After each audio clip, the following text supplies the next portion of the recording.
Chapter 51. Thank you very much. I will pay the commission as soon as possible.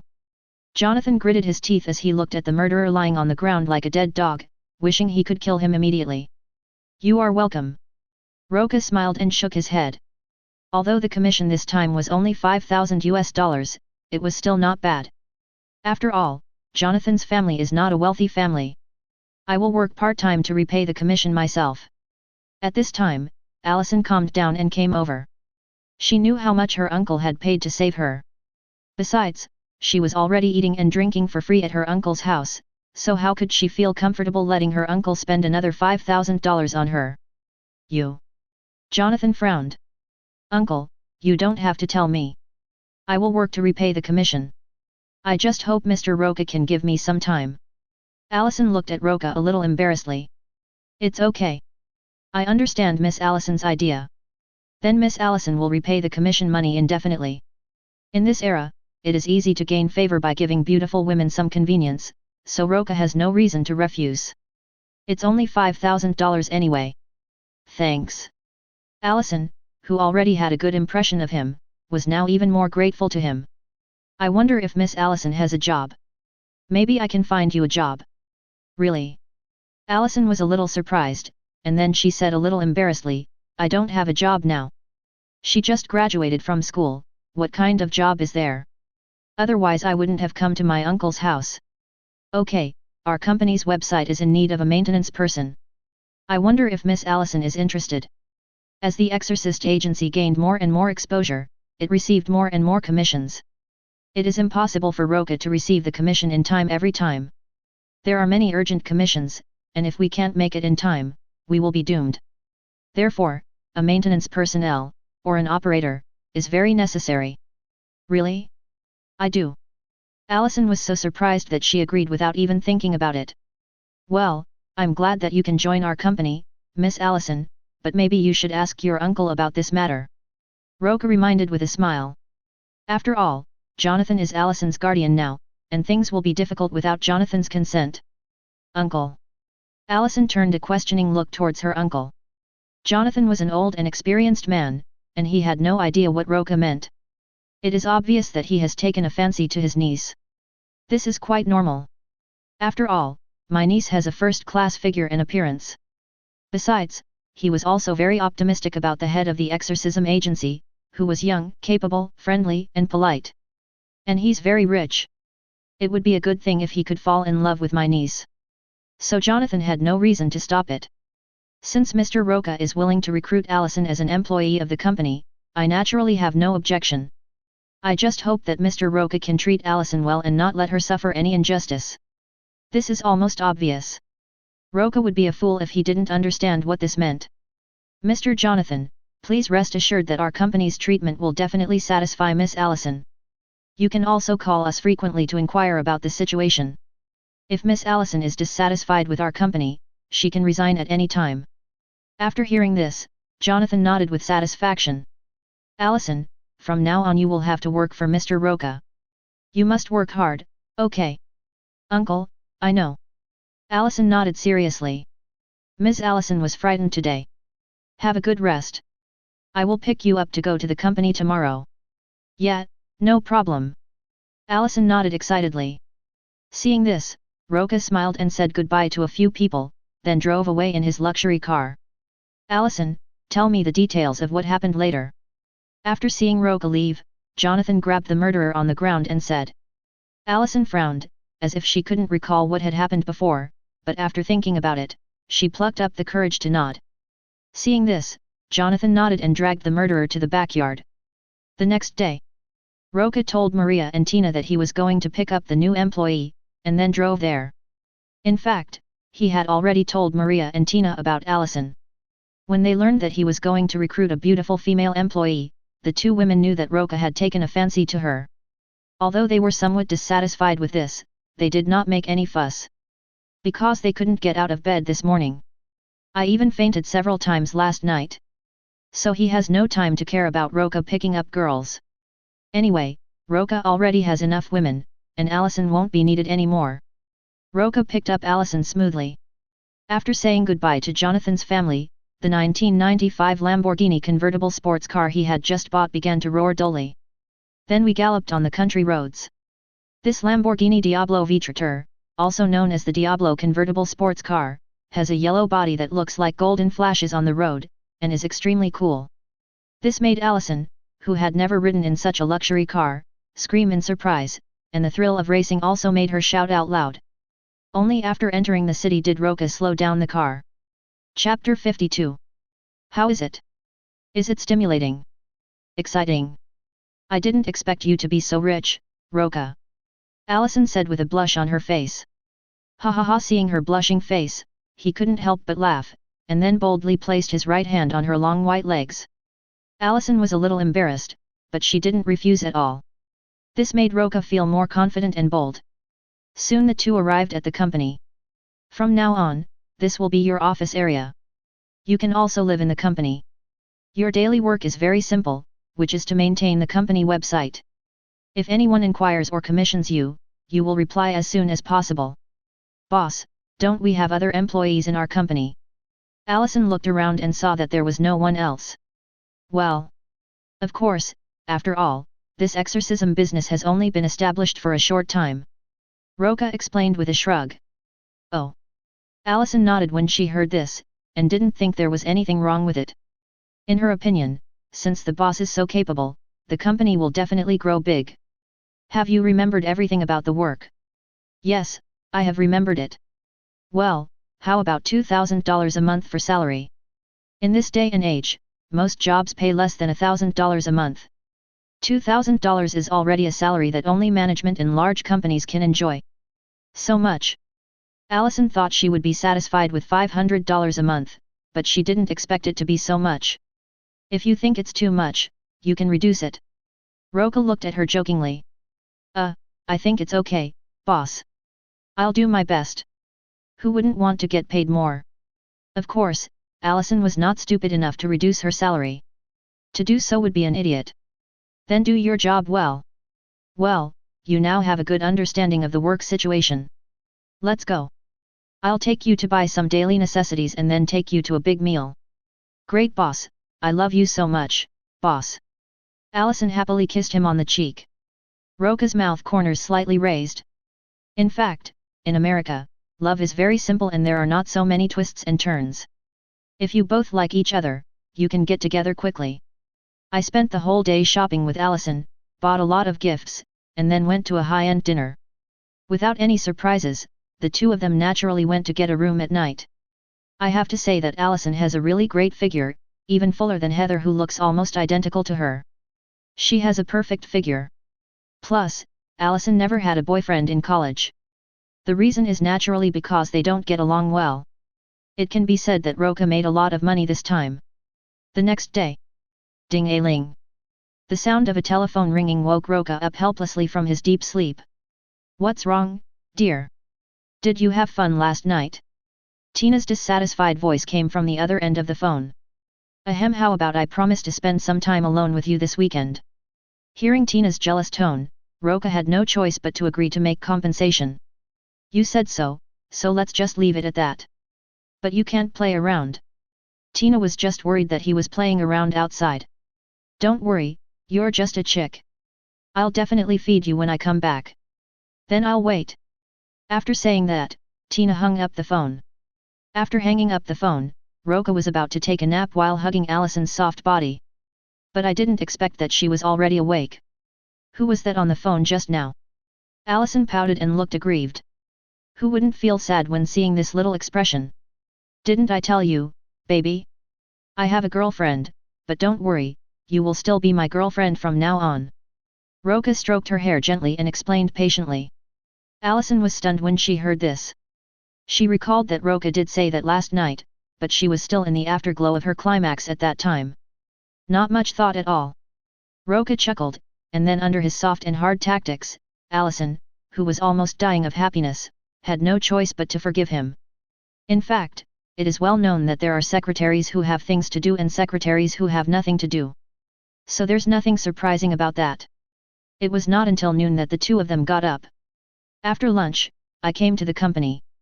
Roca originally planned to go home to comfort Tina and Maria, but he didn't expect the commission to come so soon. "Boss, I have a commission." "Oh? What's the request?" "It's the local police department in West Virginia." "Police?" Roca was a little surprised. He didn't expect that the police would come to his door. It seems that they have encountered some problems that cannot be solved. "What's the matter?" According to an email from the local police station in West Virginia, there is a group of mountain people causing chaos in the local mountains. Because of their close relatives' marriages, all of them have deformed children and low IQs. So they often capture passers-by, kill them and use them as food. They are well-known cannibals in the area. At the end of the sentence, Allison covered her mouth and felt a little nauseous. Especially after he realized that the murderer who caught him was also a cannibal, he felt even more unwell. Chapter 53.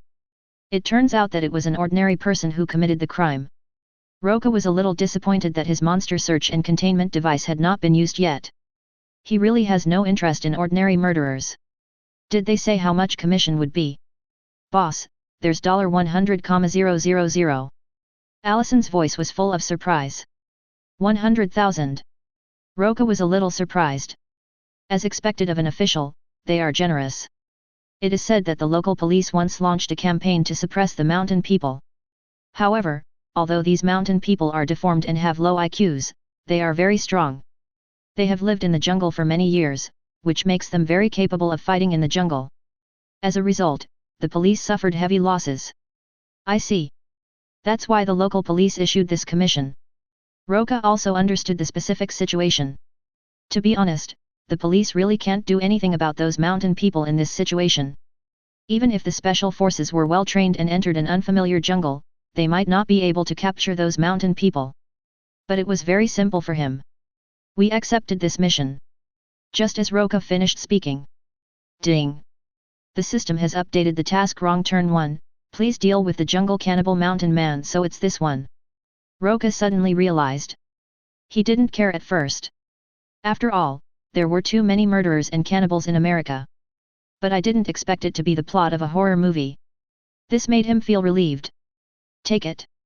"Okay, I'll reply right away." Allison also knew Roca's ability.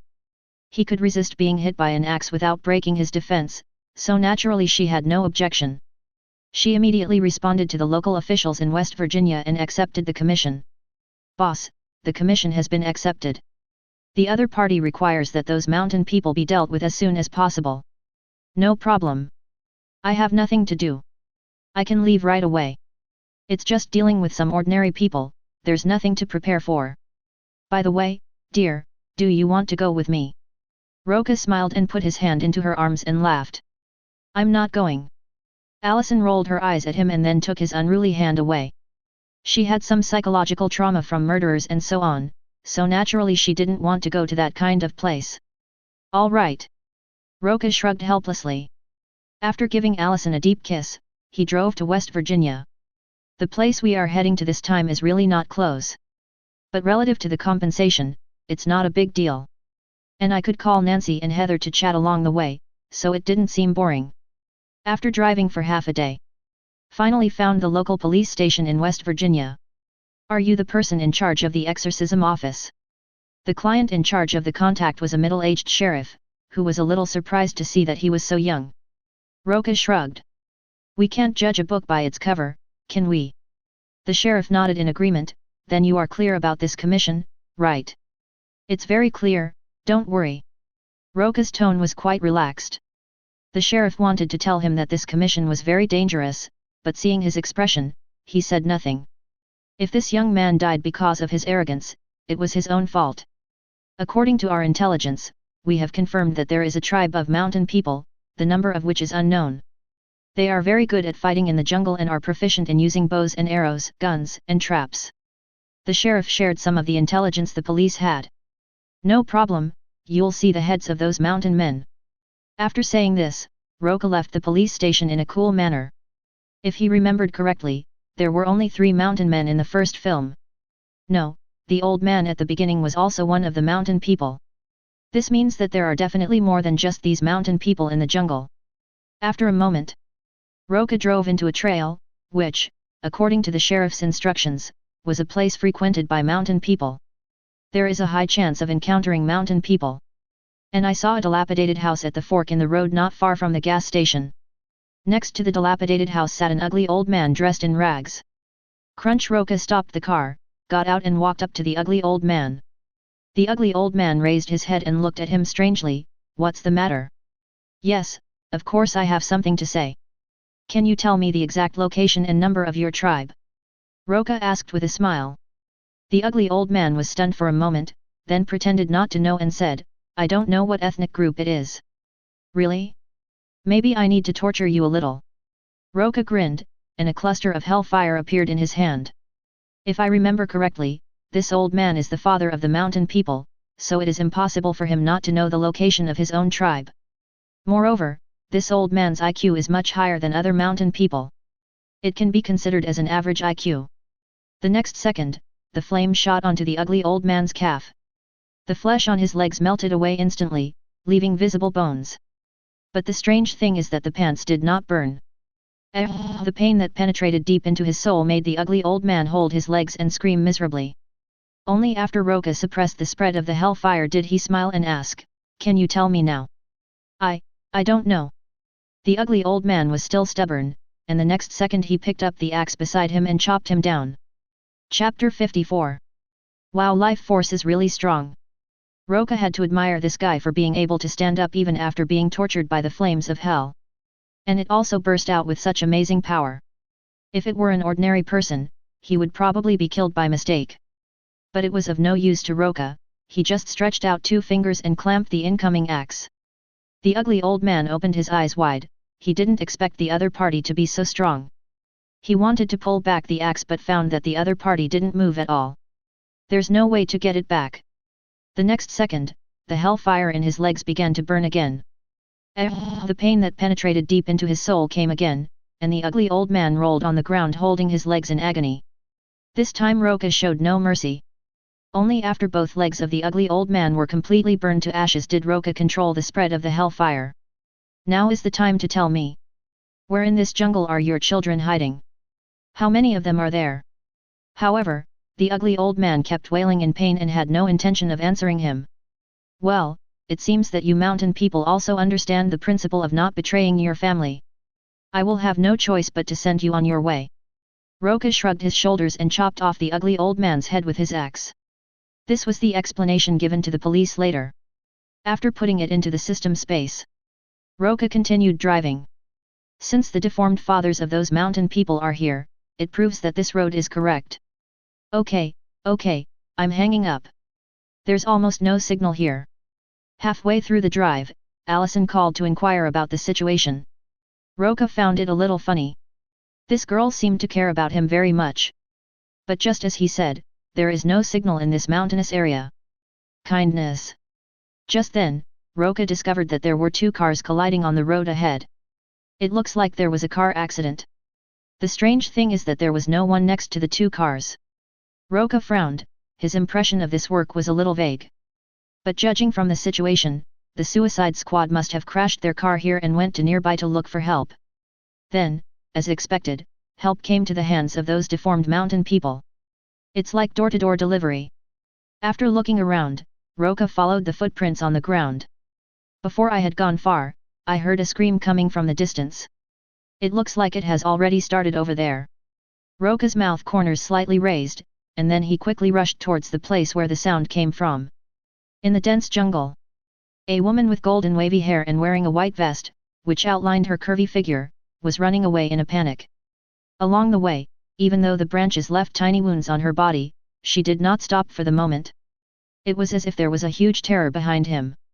The next second, the blonde woman fell to the ground without paying attention. She didn't care about the pain in her body, got up and wanted to continue running away. Just at this moment, a sound of breaking through the air was heard. Then an arrow shot at the tree trunk in front of her, and the tail of the arrow kept trembling, revealing its powerful force. The blonde woman turned around in shock, only to see an ugly, slovenly man pointing a bow and arrow at her. The blonde woman couldn't help but scream, and then ran away again in a hurry. And the ugly man behind him followed closely. The 2 continued to chase each other in the jungle. But the blonde woman was no match for the mountain man. It only took a moment for him to be caught up. What was even worse was that there was a huge deep pit in front of the blonde woman, and it was too late to go around it. Moreover, she lost her balance and fell into the bottomless pit. Yeah, the blonde couldn't hold back any longer and screamed in fear. The next moment, her arm was grabbed by someone. The blonde woman looked back and breathed a sigh of relief when she found out that it was not that weirdo. Then she remembered the weirdo and immediately warned him, "Be careful." As expected, the mountain people who had been chasing them relentlessly had now come behind the two of them. Then the mountain man howled and rushed towards the two men with a double-edged axe. At this moment the blonde's heart was already beating in her throat. But he didn't expect that the weirdo would be kicked away in the next second. "You!" The blonde woman stared at the tall man in front of her with wide eyes, feeling a little shocked and surprised at the same time. "I didn't expect the man in front of me to be so powerful. Now I can finally breathe a sigh of relief. Come closer, don't fall down again." Roca put his arm around her waist and smiled. The blonde nodded subconsciously. "My name is Roca, what's your name? Why are you here?" "My name is Jessie. I came out to play with my friends, but I didn't expect to run into these murderers." Jessie couldn't help but feel a little horrified when he said this. If Roca had not arrived in time, she would have fallen into the deep pit. The final outcome will definitely be being caught and killed by those murderers. Even the body will be eaten. She shuddered at the thought of that scene. "By the way, Roca, can you help save them?" Then Jessie suddenly begged. She and a few friends originally wanted to find someone nearby to help repair the tire, but they accidentally entered the lair of those murderers. Then when they escaped, they all got separated. "Rescue people? It's very dangerous to save people from those mountain people." Roca frowned and pretended to be embarrassed. "But Jessie is a very kind person and she doesn't want to see her friends being killed by those murderers. And if we don't rescue them, I'm afraid they will be in great danger." "Well, I can see that you are worried about your friends, so I will do my best to help you. In fact, saving people and killing mountain people are not contradictory, and he doesn't mind giving the beautiful woman a favor." "Thanks." When Jessie saw that he agreed, he was immediately grateful and thanked him. Roca smiled and said nothing, then walked up to the mountain man and cut off his head. This scene scared Jessie. If Roca hadn't saved her just now, she would have thought that Roca was in cahoots with those murderers. After all, this method is too cruel. Don't get me wrong, I'm actually a bounty hunter. The purpose of coming to this mountain area this time is to hunt these vicious mountain people. This is also a commission in cooperation with the local police in West Virginia. Roca explained the matter briefly. Jessie heaved a sigh of relief after hearing this. She believed that the tall and handsome man in front of her was not in the same group as those ugly murderers. "Come on, where are your friends?" "This way." Jessie didn't think much about it. Now she just wanted to rescue her friend as soon as possible. Chapter 55. The two searched in the direction Jessie had just escaped. "That's Chris." Suddenly, Jessie saw a bleeding man hanging on a tree. That was the person who was traveling with them and rear-ended their vehicle. At the same time, under the tree was a mountain man, who had apparently killed Chris. At this time, the mountain people also discovered the two people and immediately raised their bows and arrows to shoot at them. "Be careful." Roca put his arm around Jessie's waist and helped her dodge the arrow. "Thank you." Jessie looked at the arrows trembling on the tree trunk behind him and couldn't help but thank them gratefully. Roca smiled and shook his head, then raised his hand. Unknowingly, a golden desert eagle appeared in his hand. He spun it around and fired a shot. Bump! A gunshot rang out, and the next second the ugly mountain man's head exploded. Then Roca put the gun back into the holster in a cool manner. This set of movements is as smooth as flowing water and is quite entertaining. Jessie, who was still in his arms, looked at him with eyes shining with admiration. "Is this person also your friend? It's a pity that we are late." Roca asked after looking at the hanging body. Jessie shook his head, "We're just acquaintances." They did meet on the roadside, and although they had experienced a thrilling escape, they were not yet friends. "Then let's go. I hope your friends are okay," Roca said as he walked in another direction. He had already heard someone screaming. Seeing this, Jessie hurriedly followed. A moment later, in another jungle. Bump! Another gunshot was heard. "Yvonne, are you okay?" Jessie hurried forward to support the bloody blonde girl Evangelist. Wow, Franz is dead." Ivan threw himself into Jesse's arms and burst into tears. As expected, a male corpse was found not far away in Roca. I think 260 should be France. Roca, we have to find Scott and Carly quickly. Jessie didn't have time to comfort Evan. Now she just wanted to know if Scott and Carly were still alive. Where are they? Roca asked, frowning. They stayed at the car, so they should be fine. Having said that, Jessie was still very worried. Roca raised his eyebrows. Cars? Are you talking about two cars parked on the side of the road that collided? You know. Jessie was a little stunned. If you are talking about those two cars, I can tell you clearly that there is no one there because I just entered the jungle from that side. How so? Jessie's heart sank to the bottom. If nothing unexpected happened, Scott and Carly would probably be in danger. It seems that your remaining friends have already died. Do you want me to escort you out? Roca remembered that Scott and Carly, the two guys who stayed near the car, were probably killed by the mountain people immediately. This means that only Jessie and Ivan are left in their group. Roca, what are you going to do next? Jessie did not choose to leave the terrifying jungle immediately, but instead asked him what he was going to do. Me? Of course I will continue to hunt those mountain people. At least I have to clear this area. Only then can I complete the commission. Then I will join you. I want to avenge France and the others. Jessie said this with a fierce look on his face. My friend was brutally murdered, and I can't just let it go. Yes, I want to come too. I want to kill those guys myself to get revenge. Evan's face was grim. She was about to marry her boyfriend France, but she didn't expect something like this to happen. No matter what, she must avenge France. Roca didn't take it seriously. If these two people continued to follow him, it would be really troublesome. As for relying on them to kill the mountain people? What a joke. The police couldn't handle the mountain people, so what could two women do? Lunch meat delivered to your door? I think you should leave here immediately. Hearing this, Jessie and Ivan knew that he was unwilling to carry two burdens, which made them a little disappointed. In that case, let's avenge them ourselves. Jessie looked at Ivan with a determined gaze. Ivan nodded without any hesitation. The death of her boyfriend had dealt her such a heavy blow that she no longer had much desire to live. It would be great if I could get revenge. Seeing how stubborn they were, Roca felt helpless. Okay, you can follow me, but don't cause me any trouble. We promise we won't fall behind. Jessie was overjoyed when he saw that he agreed. I hope you can do it. Roca shrugged, then turned and walked in one direction. Seeing this, Jessie and Ivan immediately followed. After a while, the three of them came to a dilapidated house, near which were piles of abandoned cars. This is where we see those mountain men. Jessie whispered. Roca nodded. If nothing unexpected happened, this was the processing plant of the mountain people. Whenever the mountain people catch food, they will bring it here to be broken down and processed. It can be regarded as a kitchen for mountain people. The abandoned vehicles were left behind by those who were captured, and they accumulated over time. This shows how many people these mountain people killed. There were only 3 mountaineers chasing us, and you have killed them. I wonder if there are any more mountaineers here. Jessie hoped that there were other mountain people here, but he was also a little afraid of seeing them. Roca moved his ears slightly and heard some unusual sounds. It was obvious that there were other mountain people in the dilapidated house. He took out the golden desert eagle and strode over. Bump! Kick the door open.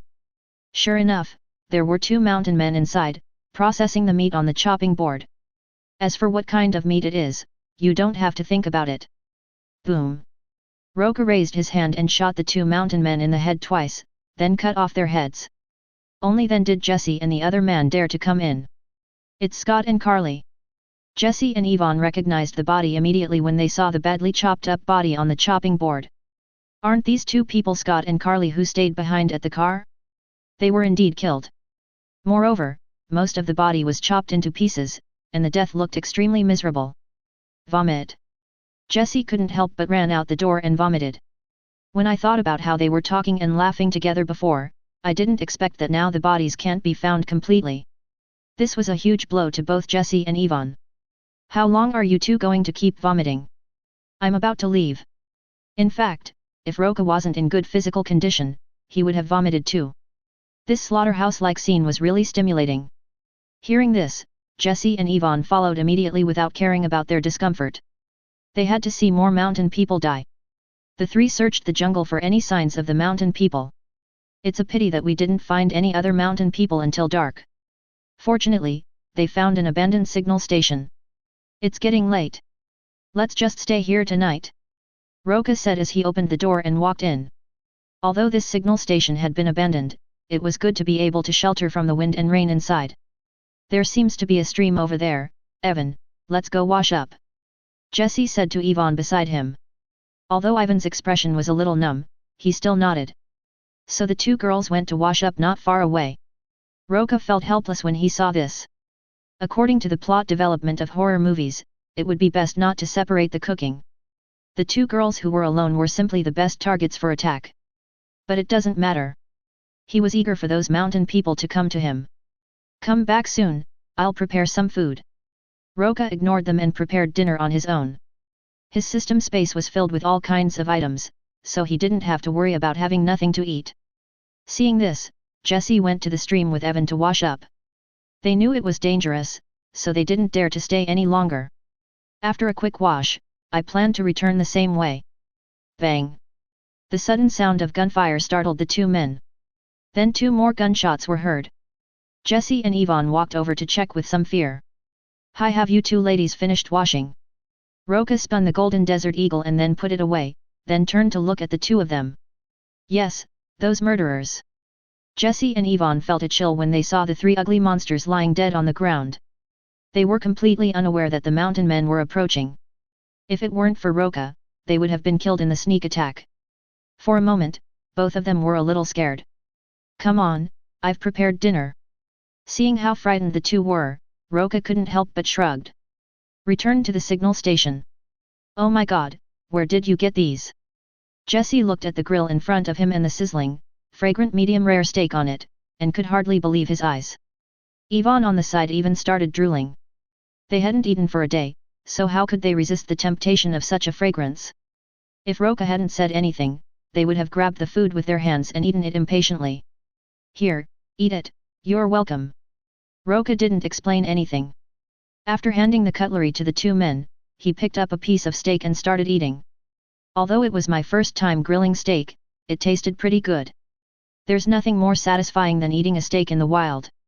After hearing this, Jesse and Evan didn't bother to be polite and started to eat with relish.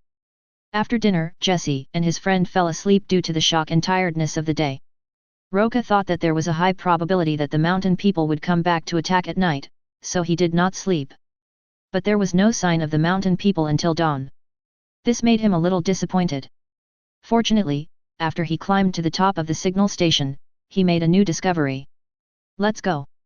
I found a mountain people's village. There should be mountain people there. Roca said that he had packed up and was ready to go. Although Jesse and the other man were a little tired, they gritted their teeth and followed. After a moment, Roca found the village he saw from the signal station. From here, he could see that there were indeed quite a few deformed mountain people in the village. He could even hear some screams. But it was different from the usual screams. This should be from a mountain area. People are giving birth to babies. Can you use a gun? Roca was not in a hurry to enter the village, but turned to look at Jesse and asked. A little. Jesse nodded. She had also used a gun before. Okay then. Roca handed the two men a small pistol and said, I may not be able to take care of you later, so you better protect yourselves. Clear. Jesse also understood this. Since they were the ones who came to seek revenge on the mountain people, they had to rely on themselves. No one has no obligation to protect them all the time. Seeing this, Roca didn't waste any words and immediately walked into the village. This village doesn't look very big, with probably less than 10 households. That is to say, there are at least 20 or 30 mountain people in this village. As expected. As soon as he entered the village, he was discovered by the mountain people. A young mountain man saw him as if he had seen delicious food. He picked up an axe and rushed over excitedly. But the next moment, bang! A gunshot was heard, and the mountain man who rushed over was shot in the forehead and fell to the ground. Seeing this, other mountain people not far away immediately shouted angrily, and then picked up weapons to attack. Roca looked around and found that more than a dozen mountain people had appeared in the village in just a short while. I didn't expect that there are still so many people in this deformed group. Without thinking too much, Roca shook his hands and 2 golden desert eagles appeared in his hands, then he shot left and right. Boom boom boom. Gunshots continued to ring out, and at sunset another mountain man fell to the ground. In fact, although these mountain people have intellectual disabilities due to their deformities, they are very strong physically and their recovery abilities are not like those of ordinary people. Ordinary injuries are commonplace for them. But he couldn't withstand Roca's headshots. The power of the Golden Desert Eagle is not to be underestimated. Besides, the distance is so close. A distance of more than 10 to 20 meters is exactly within the maximum range of the Golden Desert Eagle. As for the mountain people's bows and shotgun counterattacks, Roca easily dodged them all. That's so cool. Jesse and Evan felt their blood boiling when they saw this scene, so they plucked up the courage to join in. Although their shooting skills are terrible. But if you are lucky, you can kill a mountain man. Under the continuous shooting of 3 people. In just a moment, more than 20 mountain people were all eliminated. Only some of the smarter mountain people hiding in the house were left. Roca didn't waste any time and immediately went to the room where the baby was crying. As expected. A female mountaineer was delivering a baby here just now. But now the female mountaineer seems to be dead.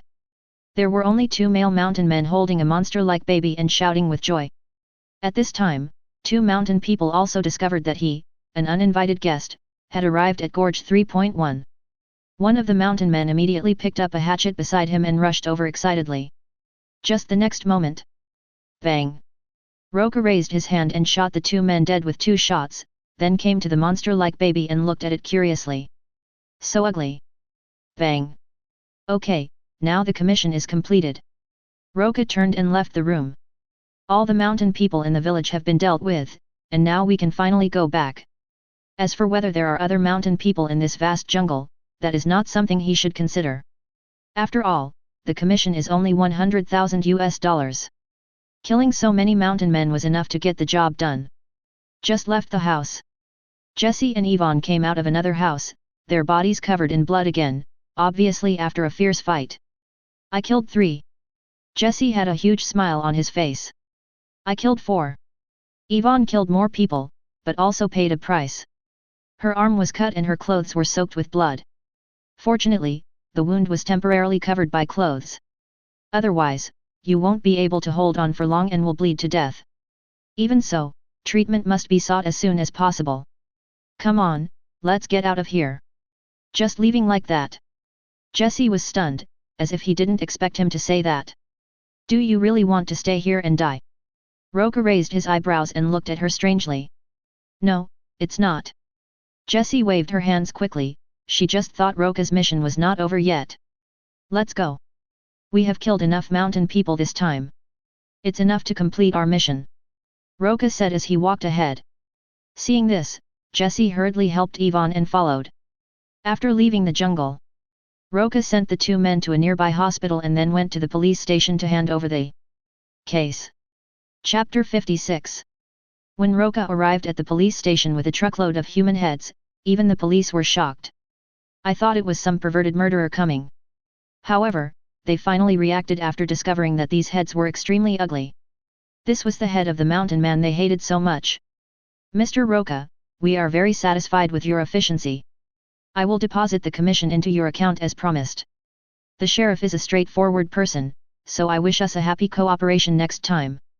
The revenue this time was quite good, and I made $100,000 in just 2 days. If we can cooperate in the future, Roca would be very willing. After leaving the police station. Ding! Congratulations to the host for completing the mission Fatal Bend 1. Rewards are being distributed. Congratulations to the host for reaching Hellflame level 1 level 2. The Hellflame has been upgraded, not bad. A cluster of hellfire appeared in Roca's hand, and he could clearly feel that the power of the hellfire had become stronger. Soon, he collected all the flames with satisfaction and drove back. Wait until he returns to the company. 18 Boss, the commission has been deposited into the company's account. Allison seemed very excited. After all, this was her first assignment since she started working, and she was stunned by the fact that she made so much money in just 2 days. But she also knows how hard it is to make money. After all, those murderers are more powerful than each other. Didn't you see that even the police are helpless? Ha ha ha, the boss is treating you to a big meal, let's go. Roca waved his hand and took Allison to a high-end restaurant for dinner. But just after we ordered the food, Maria and Tina said they wanted to come together. So there was a drama between three women. It's giving him a headache. Can't he just say he's not satisfied and sleep unsatisfied? So the next day, the three girls then went about their own business in a friendly manner. Hello, it's Jessie. Just as Roca was leisurely drinking tea in the office, Jessie suddenly called. He was still very interested in Jessie. But last time he left after dealing with the mountain people, after all, Jessie was in the hospital for treatment. There was absolutely no chance to do anything. Allison, who was in the office next door, couldn't help but roll her eyes when she saw how happily he was chatting. As soon as she heard the female voice on the phone, she knew what was going on. After thinking about it, she ignored it and instead maintained the website of the Exorcist Agency. After the commission from the local police in West Virginia was completed, the local police also left positive reviews on the website. This also makes the website's comment section more and more lively. This is not. Allison was just scrolling through the comments when a private message came in. She opened the private message and her eyes lit up immediately. Boss, I have a commission. Allison interrupted Roca loudly while he was still on the phone, showing a vengeful smile. Roca smiled helplessly and then hung up the call with Jessie. Another commission so soon? Yes. Allison nodded and said with a smile, it was a commission from Sheriff Black in a small town called Wilsey in the western region. What is the content of the commission? No, but I left my phone number. Do you want to call him? Roca nodded and said, go ahead. Upon hearing this, Allison immediately called the other party. The call was connected soon. Hello. There was a hurried voice of a boy on the other end of the phone, and it sounded like he was exercising vigorously. Roca took the phone and said, hello, this is the Exorcist Agency. Are you Sheriff Black? We received your commission, but what is the content of the commission? Can you really deal with those monsters? Sheriff Black's voice on the other end of the line was very excited. Could you please tell me what kind of monster it is? Hearing the word monster, Roca immediately became interested. He no longer cares about ordinary commissions. Preferably a very special monster, so that his monster containment device can come in handy. It's Grant. We don't know what happened. Grant turned into a monster. He ate all the dead animals in the town. Now he's targeting the people in the town. Oh my god, those who were taken into the mouths of the bugs are all controlled. Grant? Parasitic bugs. Roca stroked his chin and thought. This situation sounded familiar, but he couldn't remember it for a moment. Ding! The system has updated the task tiering man, please host to deal with the alien queen, so that's it. Roca suddenly realized what the parasitic insect was. It was an alien monster. Whenever they go to a planet, they will parasitize the creatures on that planet and devour and reproduce. After devouring all the living things on the planet, they will head into outer space to continue searching for the next planet with life. Keep repeating this process. And Grant is the one who is parasitized. As expected, those bugs were all larvae of alien bugs. Once parasitized, they would turn into monsters and be controlled by the alien bugs. Roca was shocked. He didn't expect that this was a commission that could destroy the entire world. If that alien bug is really allowed to grow, even he may not be able to deal with it. Even if nuclear bombs are used. Don't worry, Sheriff Black. I'll take the commission. As for the commission doesn't matter, as long as you can help get rid of that monster, anything is fine. Okay, I'll leave right away. Roca didn't delay and immediately prepared to leave after hanging up the phone. What kind of monster is it? Allison still didn't quite understand, she only knew that the target was a monster. This made her a little worried. Don't worry, it's okay. Roca 380 gave her a deep kiss and then drove off. The small town of Wilsey is in the northwestern United States, and the distance is not really close. It was already evening when he arrived. The town of Wilsey is in this direction. After looking at the road signs, Roca drove decisively into the town. Hey, just as he was approaching the town, a man suddenly jumped out from the bushes and waved his arms wide open. Crunch! Roca stopped the car, opened the window and looked at the people on the roadside. What can I do for you?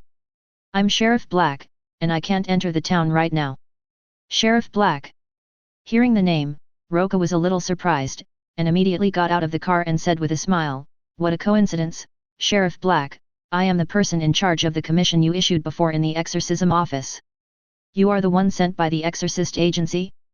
I heard from other colleagues that the people in the exorcist agency are very noisy. Now it seems that it is simply a joke. Sir, I advise you to go back quickly." After he introduced himself, Sheriff Blake's attitude immediately changed and he even became a little angry. After all, he only went to the exorcism agency after listening to the advice of some colleagues. "But I didn't expect that there was only one young man coming. What can a young person do? Not as good as an old police officer with a gun. This is not a joke." Chapter 57. Roca smiled helplessly. He knew that his appearance and empty hands were indeed not convincing. So he went to the back of the car and opened the trunk. "Captain Black, since I have accepted this mission, I am fully confident. I will not joke with my own life." Upon hearing this, Sheriff Blake was about to scold him, until he saw the guns, grenades and RPG rocket launchers in the trunk of the car. His eyes widened. "Is this all right now?" Roca crossed his arms and smiled. "I don't know if we can kill that monster. We've had several groups of people go in fully armed, but they never come out." Sheriff Black frowned. "How many waves of people did you say went in?" Roca was stunned for a moment, then he realized that the plot seemed to have changed. And he arrived too late. In the current situation, it is very likely that the parasitized Grant was not killed by the gas tank explosion, but instead completely took control of the town. And several groups of people took the initiative to go in and offer warmth. I can't imagine how advanced those alien bugs have become now. Yes, they are all transferred from nearby police stations, but... Sheriff Black sighed helplessly. He had seen those monsters before. Anyone infected by them would become neither human nor ghost. And it will also become the growth nourishment for the source of that monster. There has been no news of those who went in until now, and one can imagine what happened to them. I have a general understanding of the situation. It's very troublesome. You stay here and I will go in alone.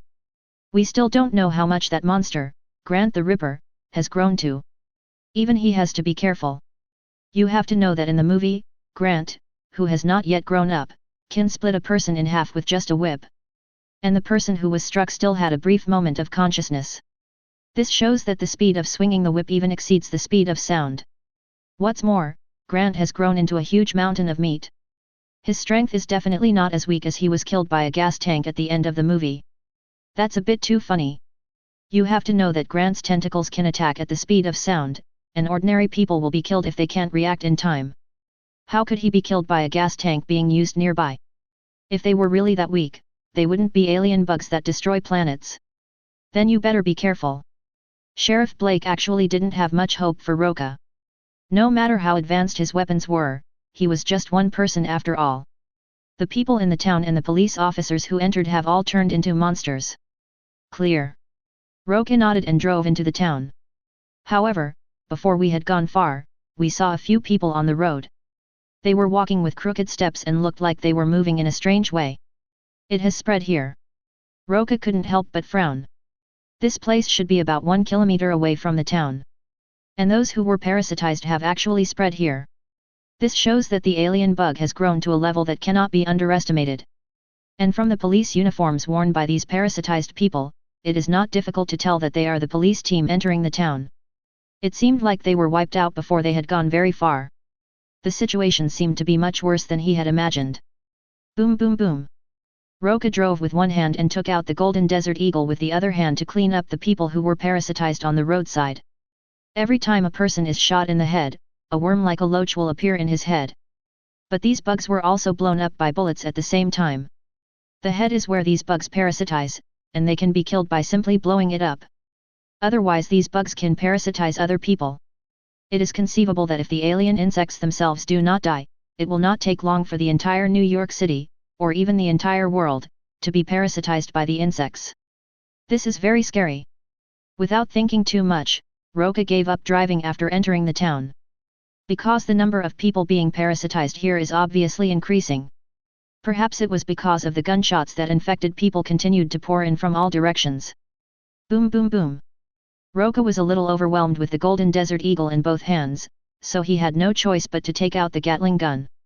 With the Gatling gun's terrifying firepower of up to 5,000 rounds per minute, the parasite standing in front of it would be shot into a pulp almost instantly. Just then, a fat woman with a big belly slowly walked around the corner. Roca subconsciously swept the muzzle of the Gatling gun over. But he regretted it the next second. The body of the woman who was swept away suddenly exploded, and a large number of parasites rushed towards him like a tide. Roca was startled and jumped up with a push of his feet. He dodged the insects that were like a tide, and then landed on the roof nearby. How disgusting! Roca almost vomited. This bug was so disgusting. It's even more disgusting to think that these bugs will end up in people's mouths. Luckily I bought a flamethrower. Roca put away the Gatling gun, then took out the flamethrower and used it to roast the insects below at high temperature. Crackling insects burned by high temperatures will explode directly, making a crisp sound. It sounds quite relaxing. But he doesn't have time to waste here. These parasites are endless. We must find the alien bug itself and kill it. It should be over there. Roca looked towards the center of the town. The parasites there were obviously more densely populated, which also meant that the alien insects were in that direction. So he flashed and ran towards the center of the town. His speed was so fast that it had reached the speed of sound. Behind him, there was a sonic boom like a strong wind sweeping away fallen leaves. The alien bug seemed to have noticed his arrival, and a large number of Tuansheng people rushed towards him. In just a moment, he was surrounded by hundreds of parasites. Roca frowned. He knew that he had to deal with these parasites, as he didn't know what dangers lay ahead. Thinking of this, he looked at the parasite in front of him, and then his eyes turned red. The next second, a beam of hot light shot out from the eyes. Okay. Heat vision. This is the first time Roca has used this superpower since he obtained it. Everything was melted wherever the high temperature rays passed. Then he did a 360-degree spin. The red light swept through the darkness, and the bodies of the surrounding parasites were all cut off in an instant. Broken limbs and arms covered the ground, and blood gathered into trickles, emitting a pungent smell. This was also the first time that Roca killed so many people at once. Although they were all parasites, he still felt a little uncomfortable. But he can't care so much now. Because he had already seen the true form of the alien monster. No, it should be said that it is the tentacle system of alien monsters. In the houses in the center of the town, a large number of tentacles emerged from the doors and windows, and continued to extend towards Roca. Wherever the tentacles passed, grooves were created on the ground. This shows how terrifying these tentacles are. You can even faintly hear a sonic boom. Chapter 58. This guy has grown so big. Roca looked at the overwhelming tentacles with some surprise. The tentacles are this big, how big should the main body be? Could it be that the entire house is filled with alien bugs? At this moment, the overwhelming tentacles arrived in front of him.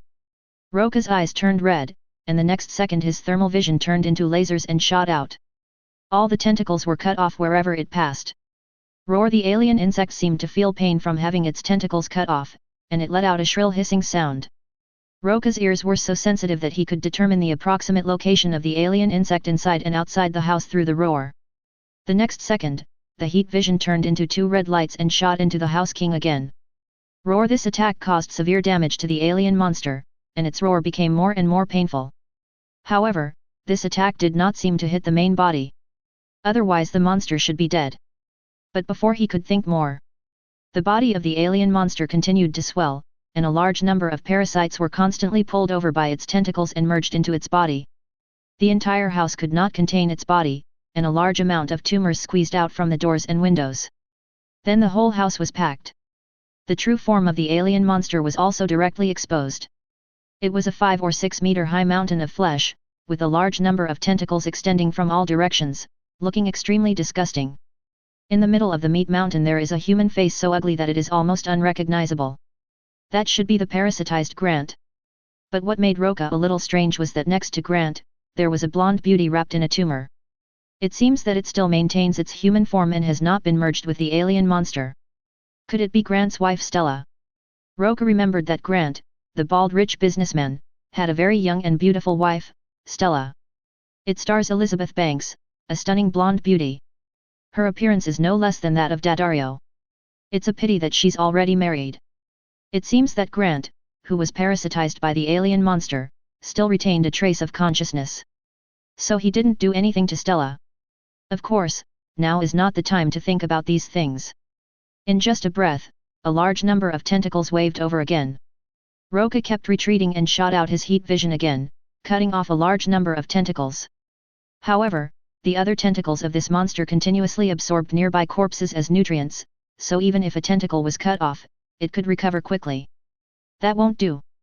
Roca thought about it, took out the PRG from the system space, aimed at the alien insect body and fired it.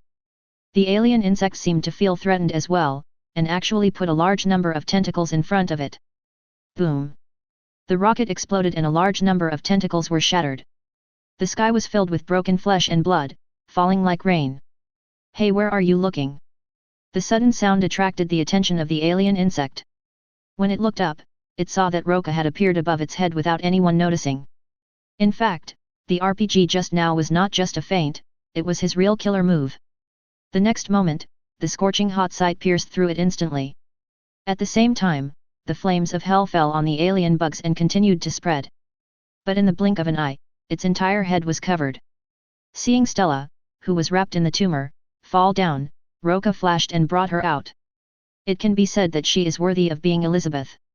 Her figure and face are simply amazing, and she looks like a real wife. Look up. I saw the huge mountain of flesh of the alien bugs burning in the fire of hell. It won't be long before it's all burned out. Roca was very glad that he had the hellfire in his hand, otherwise it would be really troublesome to completely get rid of these alien bugs. After all, in the movie, even if the gas tank exploded, the character did not die completely. Once these alien bugs hide and develop, it will be difficult to deal with them. Fortunately, everything went smoothly. Just at this moment, the blonde beauty Stella in his arms slowly woke up. You are... Bibbage. Stella was still dazed and confused about the situation. When she opened her eyes, she saw the handsome black-haired guy in front of her. To be honest, she had never seen such a handsome man. He is much more handsome than his bald husband. Although she and her husband have always had a very good relationship, she never expected such a thing to happen. Thinking of this, Stella reacted immediately. Where is this place? My name is Roca, and I'm here to deal with the alien creatures. As for you, I snatched you back from the monster in the meat mountain. Roca briefly explained the situation. After hearing about the alien monster, Stella seemed to remember something and immediately looked towards the mountain of meat that was still burning. After such a while, under the burning of hellfire, only half of the originally huge meat mountain remained. Grant! Stella screamed in pain when she saw this, but Grant could no longer hear her voice. Is that alien parasite related to you? Roca asked knowingly. My name is Stella and Grant is my husband. Stella was already in tears as she spoke. That's unfortunate. Roca could only sigh with regret. A family was broken up, and a beautiful wife was born. But if this alien creature can enter the earth, what about other alien creatures? For example, alien and predator? It seems that he can't be satisfied with this anymore and needs to become stronger. Ding! Congratulations to the host for completing the mission Tearing People. Rewards are being distributed. Congratulations to the host for obtaining flight level 1, and all abilities are upgraded by 1 level. In an instant, Roca felt that his own strength had skyrocketed, whether it was his physique, strength, or speed, all of them had been greatly improved. This is a good reward. All my abilities have been improved. Roca was pleasantly surprised. This is really what he said. With his current strength, if he faces that alien bug again, he will definitely be able to defeat it easily. After all, the ability to fly alone makes him invincible. He looked at his current attribute panel with some curiosity. Host, Roca number of completed tasks, 11 used item, perfect super soldier serum owned items, monster containment device * 100 superpowers, super regeneration LV2, super speed LV3, super hearing LV2, man of steel LV3, heat vision LV2, hell flame LV2, super power star LV2, flight LV2. Chapter 59. Looking at his gorgeous panel attributes, Roca was simply grinning from ear to ear. This was really a good deal. The dead cannot be resurrected, don't be too sad, I don't think your husband wants you to be unhappy in the future. He came to Stella, patted her shoulder and comforted her softly. Stella became even sadder after hearing this, and even her body was a little shaky. Roca quickly reached out to support her. However, this help seemed to touch the wrong place. This Stella, who was in great sorrow, did not notice this at all. She was completely immersed in the sorrow of losing her husband. After a moment, the entire house, along with the huge mountain of flesh of the alien bugs, was burned to ashes. However, Roca was still worried and had to make sure that no clones or young of the alien monster survived. Otherwise, it will be troublesome when this thing grows up. As expected. After searching for a while, he found the remains of parasitic larvae of alien creatures in a cellar covered with rubble. This guy looks different from other parasites, as it is wrapped in an eggshell. Isn't this the state of this alien bug when it first came to Earth? This layer of eggshell is not even afraid of friction from the atmosphere, so it's no wonder it can avoid being burned by flames. It's a pity that it's still a little too tender. Hey, the monster containment device I've been preparing for a long time is finally useful. Since the system task has been completed, he has no intention of killing the larva in front of him. Instead, he planned to put it in a monster containment device as a collection. Anyway, once you enter the monster containment device, it is impossible to get out. Do it when you think of it. Roca took out a monster containment device from the system space. The device looked like a cube with glass walls on each side, which could monitor the inside at all times. At the same time, this monster containment device can be large or small. Very convenient to carry. Aim the storage port of the monster containment device at the alien larvae, and the next second the alien larvae will be sucked in. Very good. Roca held the monster containment device that was the size of his head and looked at the larvae inside with interest. Apparently due to the severe damage, the larva entered a dormant state. It will not break out of the shell until the next time it wakes up. After doing all this, Roca turned and came to Stella. It was already dawn. It is really sad to see that the whole town is in a dilapidated state. Roca came to Stella, who was standing there motionless, and whispered, "Let's go, Stella. This town is no longer habitable. Leave here and start a new life." But Stella didn't say anything. It can be seen that Grant's death was a huge blow to her. Plus the home that was once full of memories is gone. She might even have thoughts of committing suicide now. There was no other choice. Roca could only forcibly pick her up like a princess and walk out of the town. There is no living person in the town now. And because the alien insects themselves died, the people who were parasitized also died. It can be said that the whole town has become a dead town. Not to mention the plague or something, it's simply uninhabitable. If we leave her here, she'll probably die soon. So it's better for him to be a little tired. Arrived at the entrance of the town. After Roca put Stella in the passenger seat, he drove away. After a moment. "Are you okay?" Sheriff Blake looked even more embarrassed at this time, but fortunately nothing serious happened. Seeing a car coming, he quickly blocked the middle of the road. Crunch. Roca stopped the car and got out, looking a little surprised. "Sheriff Black, why are you so embarrassed?" "Oh, don't say it, those monsters have spread here, and I almost got eaten by those bugs." Sheriff Blake shuddered when he thought back to what had just happened. In particular, there was some blood on his mouth. Obviously it was left by parasites. If he hadn't reacted in time, he would have been parasitized by those bugs. Fortunately, those bugs died inexplicably later, otherwise he would not be able to resist the large number of parasites and bugs. "By the way, what's the situation in there? You actually came out." At this time, Sheriff Blake suddenly reacted. You know, so many fully armed police forces had gone there and never returned. And this young man Roca actually came back. Could he have also been parasitized? Thinking of this, he suddenly became alert. Roca shook his head with amusement. "Don't worry, I have already destroyed the alien bug inside." "What? Request flowers?" Sheriff Blake's eyes widened in disbelief. "If Sheriff Black doesn't believe me, I can take you in to see for yourself." Roca shrugged helplessly. "Is it true?" Sheriff Blake still couldn't believe that the monster could be dealt with by a young man. "Sheriff Black, get in the car. I have to take you to the town. Oh, and don't forget the commission.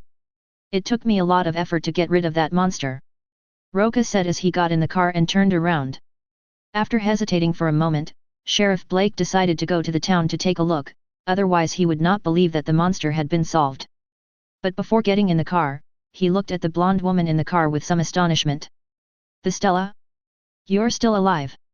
As the beautiful wife of Grant, a famous wealthy businessman in the town, I wonder how many people envy her. Sheriff Blake naturally knew him too. What he never expected was that he actually saw Stella here. How is this possible? Didn't everyone in the town die? But Stella didn't answer him, she was just sat in silence. Mr. Roca, what's going on? Helplessly, Sheriff Blake could only look at Roca. I rescued her from the huge meat mountain formed by the fusion of alien bugs. At that time, she had not yet been sent to. Roca briefly recounted what had happened. Even though it was a little hard to believe, with a living person right in front of him, Sheriff Black couldn't help but believe it. As they were talking, the car had arrived at the town. The traces of the previous battle are still vivid. There were corpses lying all over the road, showing how dangerous the town was. Because these were all parasites. When Sheriff Black saw the house burned down into ruins in the town center, he completely believed what Roca said. It's unbelievable. I saw this monster from a distance. It should have been even bigger when you went in. How did you deal with it? Sheriff Blake's eyes were filled with shock and admiration. At the same time, I was also very glad that I listened to my colleagues and went to the exorcism agency. Otherwise, even if the army arrived, they might not be able to defeat the monster. F. Chapter 60. You should know that I have a lot of heavy firepower weapons, but I was just lucky enough to get rid of the alien bug. Roca made up an explanation at random. In fact, if it weren't for him, the army would probably have been defeated here. Or the military can just bomb with missiles. But that may not necessarily solve the problem of the alien bug itself. Once the alien bugs are allowed to develop, it will be a disaster for the entire world. Okay, can you now confirm that the commission is completed? Sheriff Black nodded repeatedly, it's done, it's done. Mr. Roca did a great job. So about the commission. No problem, I will give you a satisfactory price, Mr. Roca. Sheriff Black naturally did not dare to neglect this aspect, and he did not need to pay for it himself. Now that almost all the people in the town have died, it's not a problem to get some money. Well, I'll leave this to you. I'm planning to go back too. Roca stretched and said, by the way, what should we do with Miss Stella? This. Stella is the wife of the wealthy businessman Grant. It's a pity that her house was burnt down. Besides, this town is no longer habitable. It's not easy to arrange for her to move to the next town. How about you, Mr. Roca, make the arrangements first. Sheriff Black could see that Roca was interested in Stella. Besides, who doesn't have feelings for beautiful women? Also, Stella's property is almost gone now, so it's not easy to steal. It would be better to just throw it to Roca. Anyway, he was the one who saved the person. If this were brought back home, there would be a huge uproar, so Roca was a little troubled. Mr. Roca saved the girl. I believe you can make arrangements for her. Grant also has some businesses in other towns. After this matter is settled, I will sort out these businesses. Then Mrs. Stella can come back. Oh well. Seeing that Sheriff Blake had said this, Roca could only agree reluctantly. After saying goodbye to Sheriff Blake, Roca drove Stella out of town. On the way home, Allison, Maria, Tina, and others also called to inquire about the situation. Roca naturally told them that the mission was successfully completed, and he also brought back a blonde beauty. Although the girls were helpless about his actions, they didn't say much. After all, their bodies and minds have already been completely conquered by this man. However, Roca is certainly not such a beast as to take advantage of someone's misfortune. Although he also wants to taste young married women, he will not force such a thing. After all, he already has so many women, he doesn't care about just one or two. Return home. Honey, is this the alien bug you caught this time? Several girls were looking at a monster containment device in the living room. After all, it was an alien creature, so they were of course very curious. This is the larva of an alien bug. The alien bug has been burned to death by me. Roca explained with a smile while drinking red wine. And you must not underestimate this bug. It is an alien creature that can drift in the universe. Every time it arrives at a planet, it will parasitize on living things, and then continue to devour and reproduce, and eventually devour all the creatures on the entire planet. What? This is too scary. When the girls heard that these alien bugs were so powerful, they were all quite shocked. I never expected such a small alien bug could be so terrifying.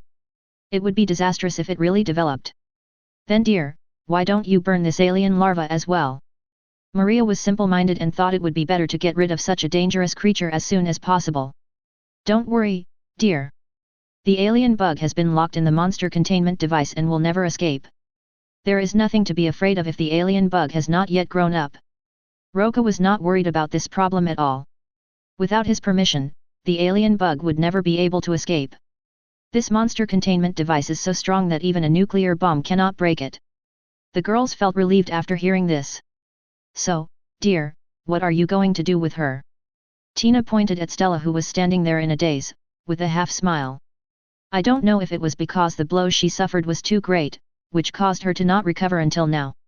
She just sits there in a daze, not saying a word. If it weren't for Tina and the others' help, I would probably still be covered in dirt. But after taking a bath and changing into new clothes, Stella was indeed very beautiful. She looked like a young married woman, completely different from Tina and Maria. Well, Stella's husband has unfortunately passed away, and even her home was destroyed because of those alien bugs, so she has no choice but to stay at home for a while. Sheriff Blake can send her back after he finishes dealing with the affairs of the town. Did you really think so, dear? Tina looked at him with a smile. What else?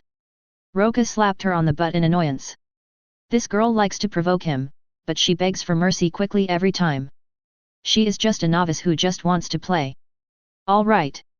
Seeing that he refused to admit that he had any evil intentions, there was nothing we could do. Time flies. 3 days later. Boss, Sheriff Black has deposited the last commission into the company account. Hey? So soon? Why didn't you tell me earlier? Roca was a little surprised. He didn't expect Sheriff Blake to transfer the money so quickly. I wonder who was still sleeping in before. Allison couldn't help but roll her eyes. Okay, how much is the commission? Roca was a little curious and wondered how much commission Blake would give, knowing that the mission was not ordinary. It is simply impossible for ordinary people to accomplish this. Boss, it's $1 million. Allison's face was full of surprise when she said this number. Oh? There are so many in 4.6.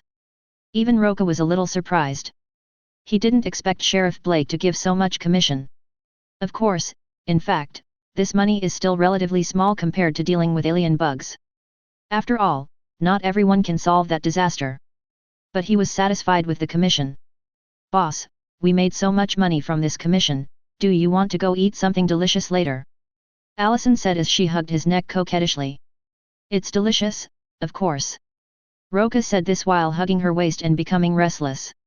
He had long wanted to try the job of a secretary, doing the secretary's job whenever and wherever he wanted. However, just when he was about to succeed, the company phone suddenly rang. Chapter 61. Allison reached out and pushed his chest, motioning him to answer the phone quickly. Roca felt helpless, but he had to answer the phone. This is the exorcist office. What can I do for you? By the way, it'd be best if you have an important commission. The person on the other end of the phone seemed a little surprised as he didn't expect Roca to be so rude.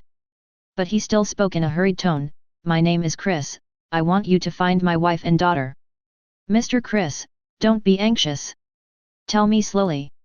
Are your wife and daughter missing? You should call the police for this kind of thing. Roca was a little disappointed. The commissions he received in the past 3 days were all ordinary ones, and he was too lazy to accept them. I thought this would be an interesting commission. But I didn't expect that he was looking for someone. Does he seem that boring? Instead of looking for someone else, I might as well continue making babies with Allison. I know. I called the police, but it was no use. After they disappeared in Silent Hill, I couldn't find them anymore. What? You mean Silent Ridge 18? Roca stood up suddenly, and Allison beside him was startled by his action. Yes, it's Silent Hill. Very good. I accept this commission. Please tell me about the current situation. I didn't expect it to be Silent Hill. Roca is very familiar with this movie. It can be said that this is a classic among classics.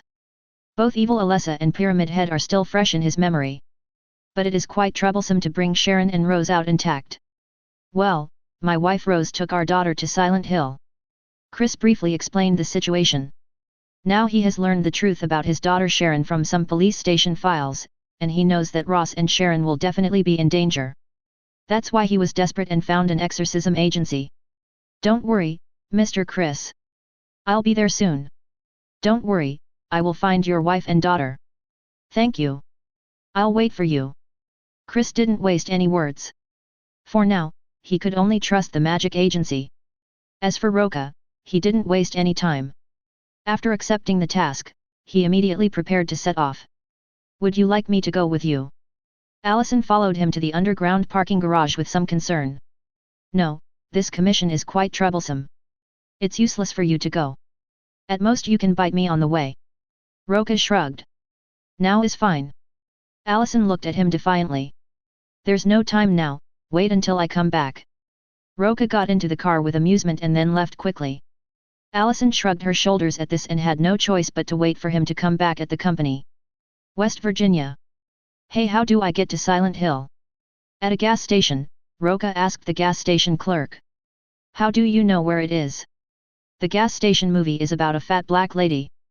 After hearing the 3 words Silent Hill, the fat black lady looked at him with something strange in her eyes. I have a commission, I wonder if this is the right way. Roca didn't explain anything. The road there is closed. The fat black lady did not tell him the truth. However, this also made Roca understand that the route should be correct. Thanks. Roca smiled politely and drove away. Another 2 hours later. It was getting dark. Roca finally found the suspension bridge leading to Silent Hill. At the same time, Chris had been waiting here for a long time. Seeing a vehicle coming, he immediately went to the middle of the road to recruit them. Crunch. Roca stopped the car and got out and walked up to the black-haired, crew-cut man. You are Mr. Chris, right? Mr. Roca. Chris didn't expect him to be so young, and his mood suddenly took a turn for the worse. In his opinion, this young man must like to play around, so he registered an exorcism agency. It was ridiculous that he actually believed it. Roca could clearly feel the change in Chris's expression.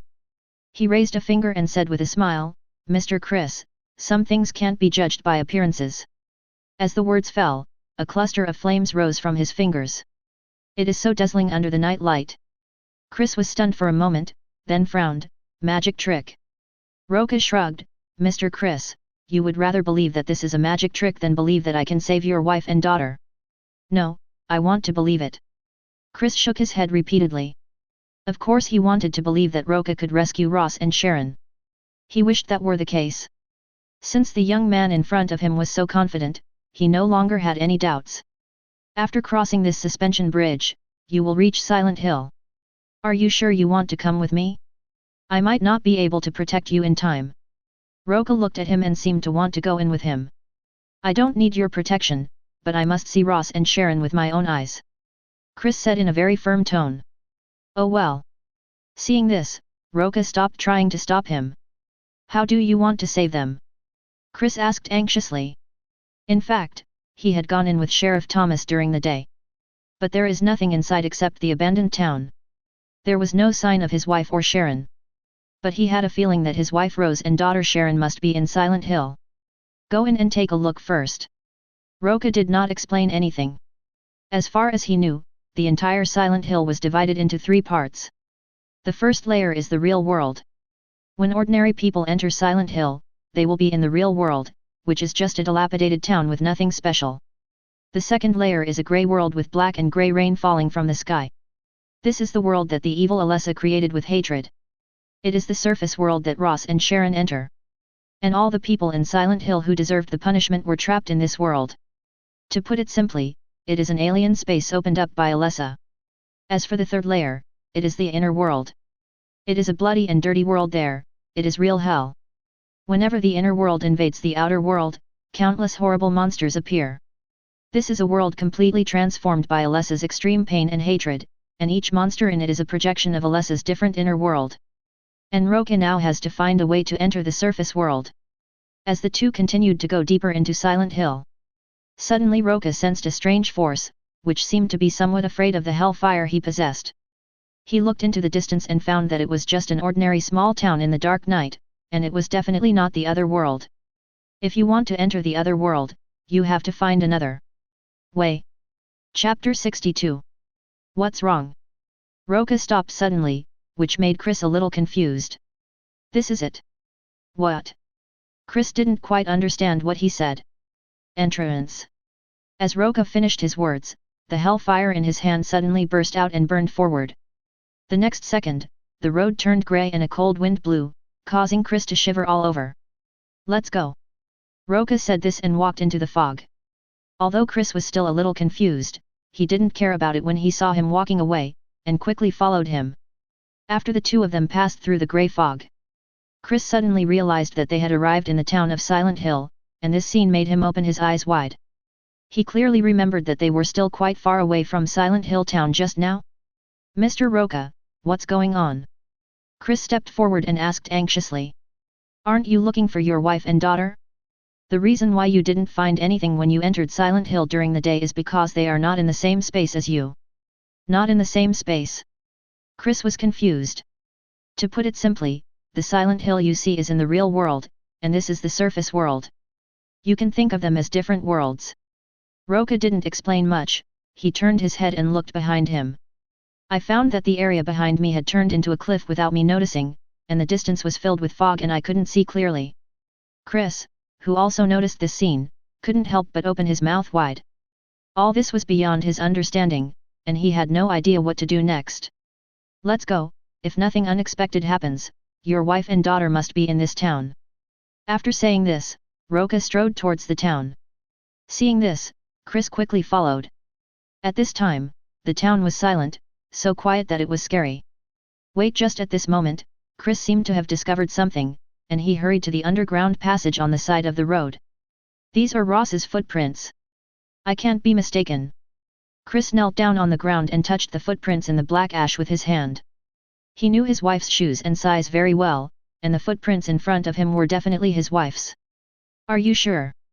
Roca looked at the dark underground passage in front of him. If nothing unexpected happens, Ross should have gone in, but I don't know if Ross is still in there. Rose must be in there. Chris stood up excitedly and then walked towards the underground passage. Roca had no choice but to follow. But what a coincidence! As soon as the two entered the underground passage, they heard an alarm coming from outside. What's going on? Chris, who was originally a little impulsive, immediately became alert. Mr. Chris, if you act on impulse, I can't guarantee that you will be able to see your wife and daughter. Roca said unhappily. Terribly sorry. Chris apologized a little embarrassedly. He really didn't act impulsively. However, his thoughts about his wife and daughter prevented him from caring about so much. However, there was no light in the underground passage at that time, and it was impossible to search for clues about his wife and daughter. Snap! The next second, a strong light illuminated the entire underground passage. However, the walls and floors that were normal just now had now become rusty and were accompanied by a rotten smell. Even though Chris didn't feel anything just now, at this moment there was a kind of fear that was constantly growing in his heart. Let's go. Go? Where to? Chris didn't even notice that his voice was beginning to tremble. Since you've come down here, you must be looking for your wife and daughter. Are you going there now? Roca said unhappily. Chris felt a little embarrassed after hearing this, but his nervousness and fear were also relieved. Follow me, don't act on your own, or I won't care about you. Roca said as he walked forward. Seeing this, Chris quickly followed. Under the illumination of a strong flashlight, everything in the darkness is visible. After passing through the dark and damp underground passage, there were blood-red rusty railings and barbed wire everywhere. The sound of the drizzle falling down makes people feel a little creepy. At this time, Chris suddenly came to a barbed wire door and removed the rags on the barbed wire. It's Rose, for sure. She must have been here. Chris looked at the rag in his hand excitedly. Then you better be careful, you may run into danger next. Roca's attention has been attracted by the open barbed wire and footprints. The footprints look fresh and should have been left by Ross not long ago.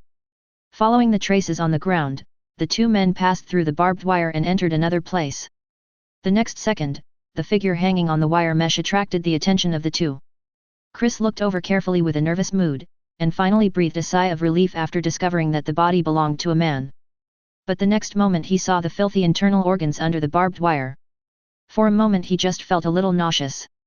The most important thing is that the man hung on the wire mesh was not dead, and his eyes were still wide open under the protective suit.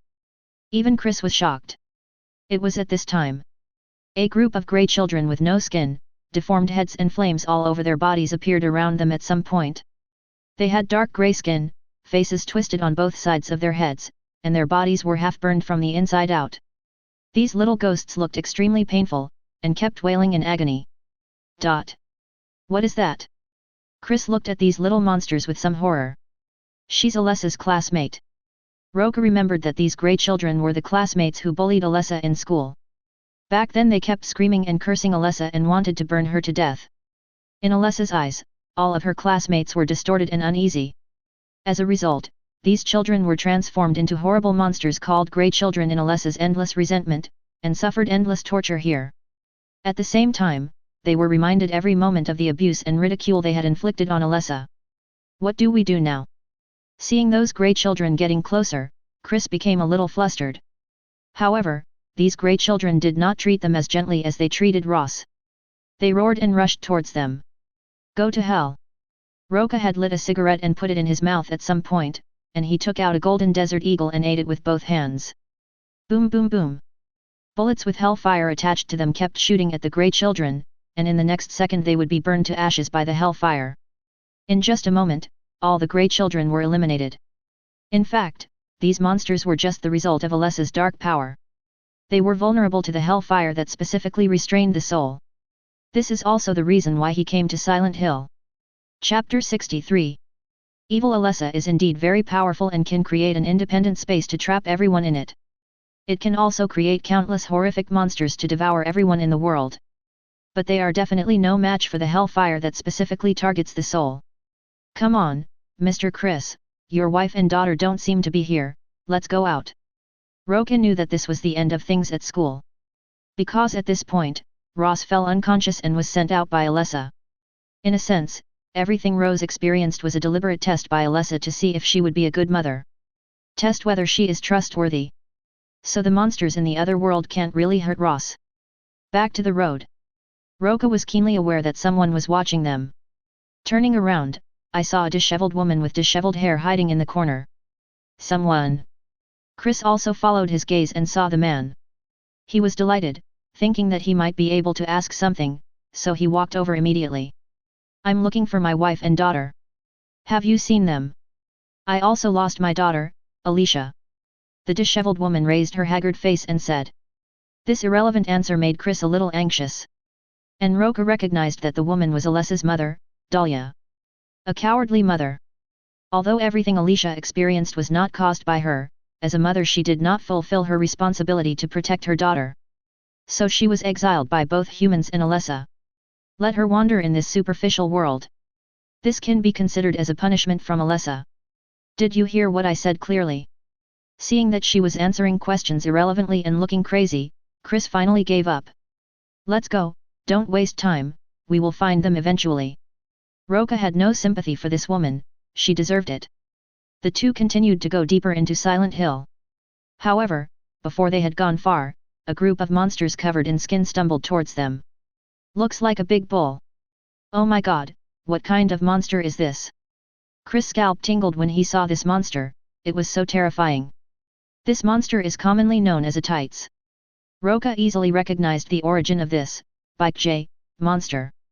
This monster was created based on the fear that Alessa felt after being tied up and burned at the stake. It is not very strong, but it possesses highly corrosive acid. This kind of monster can only cause some trouble by relying on numbers. Roca pulled out his two guns and started firing continuously. Boom boom boom. With each bullet hitting the head, all the people in tights were killed in a few moments. Let's go. Roca performed a gun trick and put the golden desert eagle into the holster. Then he walked forward. Chris, who was somewhat stunned, immediately followed. As the two of them continued to go deeper. Suddenly, Roca seemed to hear a cry for help, and he frowned and looked towards the direction where the sound came from. It's a school. Maybe I know where Ross is. Where? Chris got a little excited when he heard this. Come with me. Roca said and walked towards the school. The two came to school. As soon as they opened the school gate, they were greeted by countless black insects that swarmed over them. The dense swarms of insects and the sounds of them crawling and wriggling were simply chilling. Even Chris was startled and stepped back subconsciously. Roca was also very disgusted, but he did not step back, but took a step forward. The next second, the flames of hell spread from under his feet. All the insects were burned wherever the flames passed. Come on, let's go in. After getting rid of all the black bugs, Roca strode in calmly. Seeing this, Chris immediately followed. He finally understood that no matter how terrifying these monsters were, as long as he stayed with Roca, he would not encounter any danger. This also made him quite fortunate. He was glad that he chose to hire Roca, otherwise even if he could enter the surface world, he might not be able to find his wife and daughter alive. Accompanied the two of them deeper into the school. Even Chris heard the faint cry for help, and he was shocked. It's Rose's voice, she's in there. Chris wanted to return to Ross at all costs, but reason overcame impulse. Mr. Roca, please save my wife. Roca couldn't help but roll his eyes. Why do you think I came here? Isn't it just to save Ross?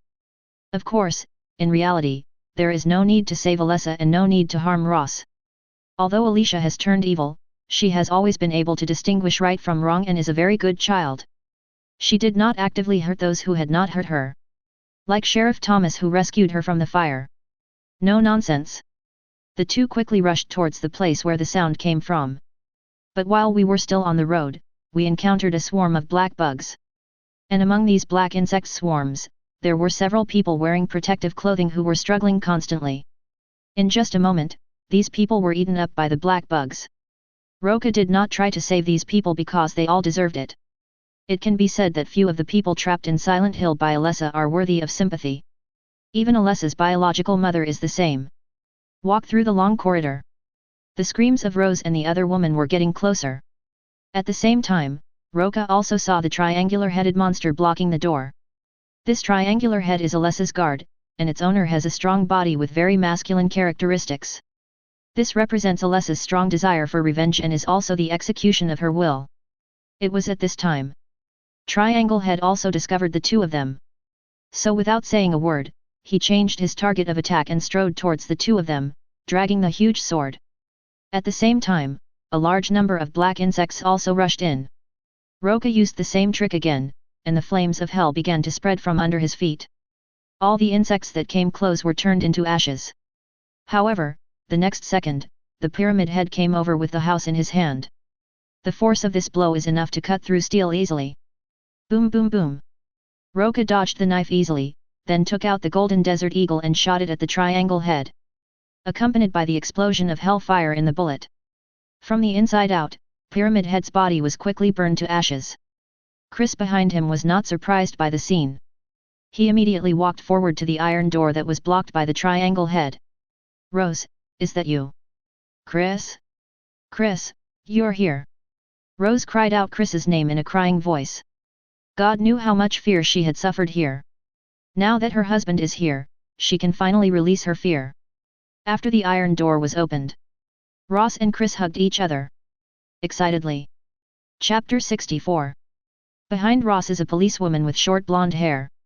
Roca remembered that her name was Sybil, and that she was a very honest and kind police officer, but her ending was somewhat tragic. At this time, Ross and Chris's reunion was over. Chris, how on earth did you get here? Rose was also a little confused. She knew very well that this was definitely not the real world, so she was curious about how her husband got in. I received your phone recording and learned that you had entered Silent Hill, so I found Mr. Ka from the Exorcist Agency. It was Mr. Roca who brought me in. Chris briefly recounted the incident. Wait, what about the monster? Sybil discovered that the terrifying monster just now disappeared, and then two people appeared. What on earth was going on? Don't worry, I have dealt with the monster. Roca waved his hand nonchalantly. At the same time, he noticed that the surroundings had returned to being grey again. It was obvious that the other world had disappeared. You? Sybil frowned, not really understanding how this guy got rid of the monster. Is he bragging? After all, no matter how you look at it, Roca is just an ordinary college student. Thank you for bringing Chris here. Ross sincerely thanked Roca. You're welcome. I just received a commission from Mr. Chris. It's my duty to protect him. By the way, the commission is very high. No matter what, we are very grateful to you, Mr. Roca. If you can help us find Sharon, we will pay you no matter how high the commission is. Ross believed that the young man in front of him was indeed capable, otherwise he would not have brought Chris here. As long as we can bring them back safely, it doesn't matter how high the deposit is. Then let's put it this way. If you can't afford the commission, you can come and work in my company. Roca remembered that he didn't have many employees in his monster shelter, and the two in front of him were quite good. Ross and Chris didn't expect him to say this and were speechless for a moment. Well, the most important thing now is to find your daughter. Ms. Ross, do you have any clues? Yes, I have a clue. It's the Grand Hotel. I think we should find it there. Ross quickly told the clues he got from the monster called Green. Everyone naturally had no objection after hearing this. After a moment, a group of people arrived at the Grand Hotel. You monster, why don't you just die? Is there anyone in front of you? Several people who had just arrived at the hotel entrance heard the cursing coming from inside the hotel. Ross quickly pushed open the door of the hotel and the group entered. I saw a rustic girl cursing the disheveled woman Dahlia, Alessa's mother, whom I had met before. Stop! The justice-minded policewoman Sybil quickly stepped forward and restrained the girl. May I have your name? Anna, my name is Anna. The brown-haired girl replied in a somewhat horrified tone. Why did you hurt her? Sybil continued to ask. Because in this small town, no one likes her. Anna looked silly and simply told what she knew. Because Daria is regarded as a symbol of bad luck, everyone in the town bullies her, and even the darkness abandons her. She was just going with the flow. In order to resist the dark forces, they all gathered in the town's church. Looks like we need to go to church. Roca folded his arms and smiled. No, maybe we need to find something before that. As Sybil spoke, he picked up a piece of drawing paper that looked a little out of place on the cabinet beside him, and when he opened it, he saw that it was an oil painting. Maybe it's to direct us to a certain room. In order to save time, Roca directly told the information. Yes, that must be the case. Sharon's paintings must be guiding us. Ross took the painting excitedly, then put it away carefully. Now we just need to find the same room as the one in the painting. No one had any objection. As for Anna, she had already run away at some point. No one paid any attention to her, and the four of them started searching in the hotel. And he easily found the same scene as Sharon's painting in room 111 of the hotel. Without saying a word, Ross slashed open the scroll to reveal the door to the room behind. Then he used what he found to open the door. Behind the door was a scene of a burned room with traces of burning everywhere. As expected, this is where the first fire in Silent Hill started. As for the cause of the fire, it was naturally the fire sacrifice ceremony with Alessa as the main character. It was at this time. A little girl in blue clothes appeared in Ross's eyes again, and then ran away in a flash.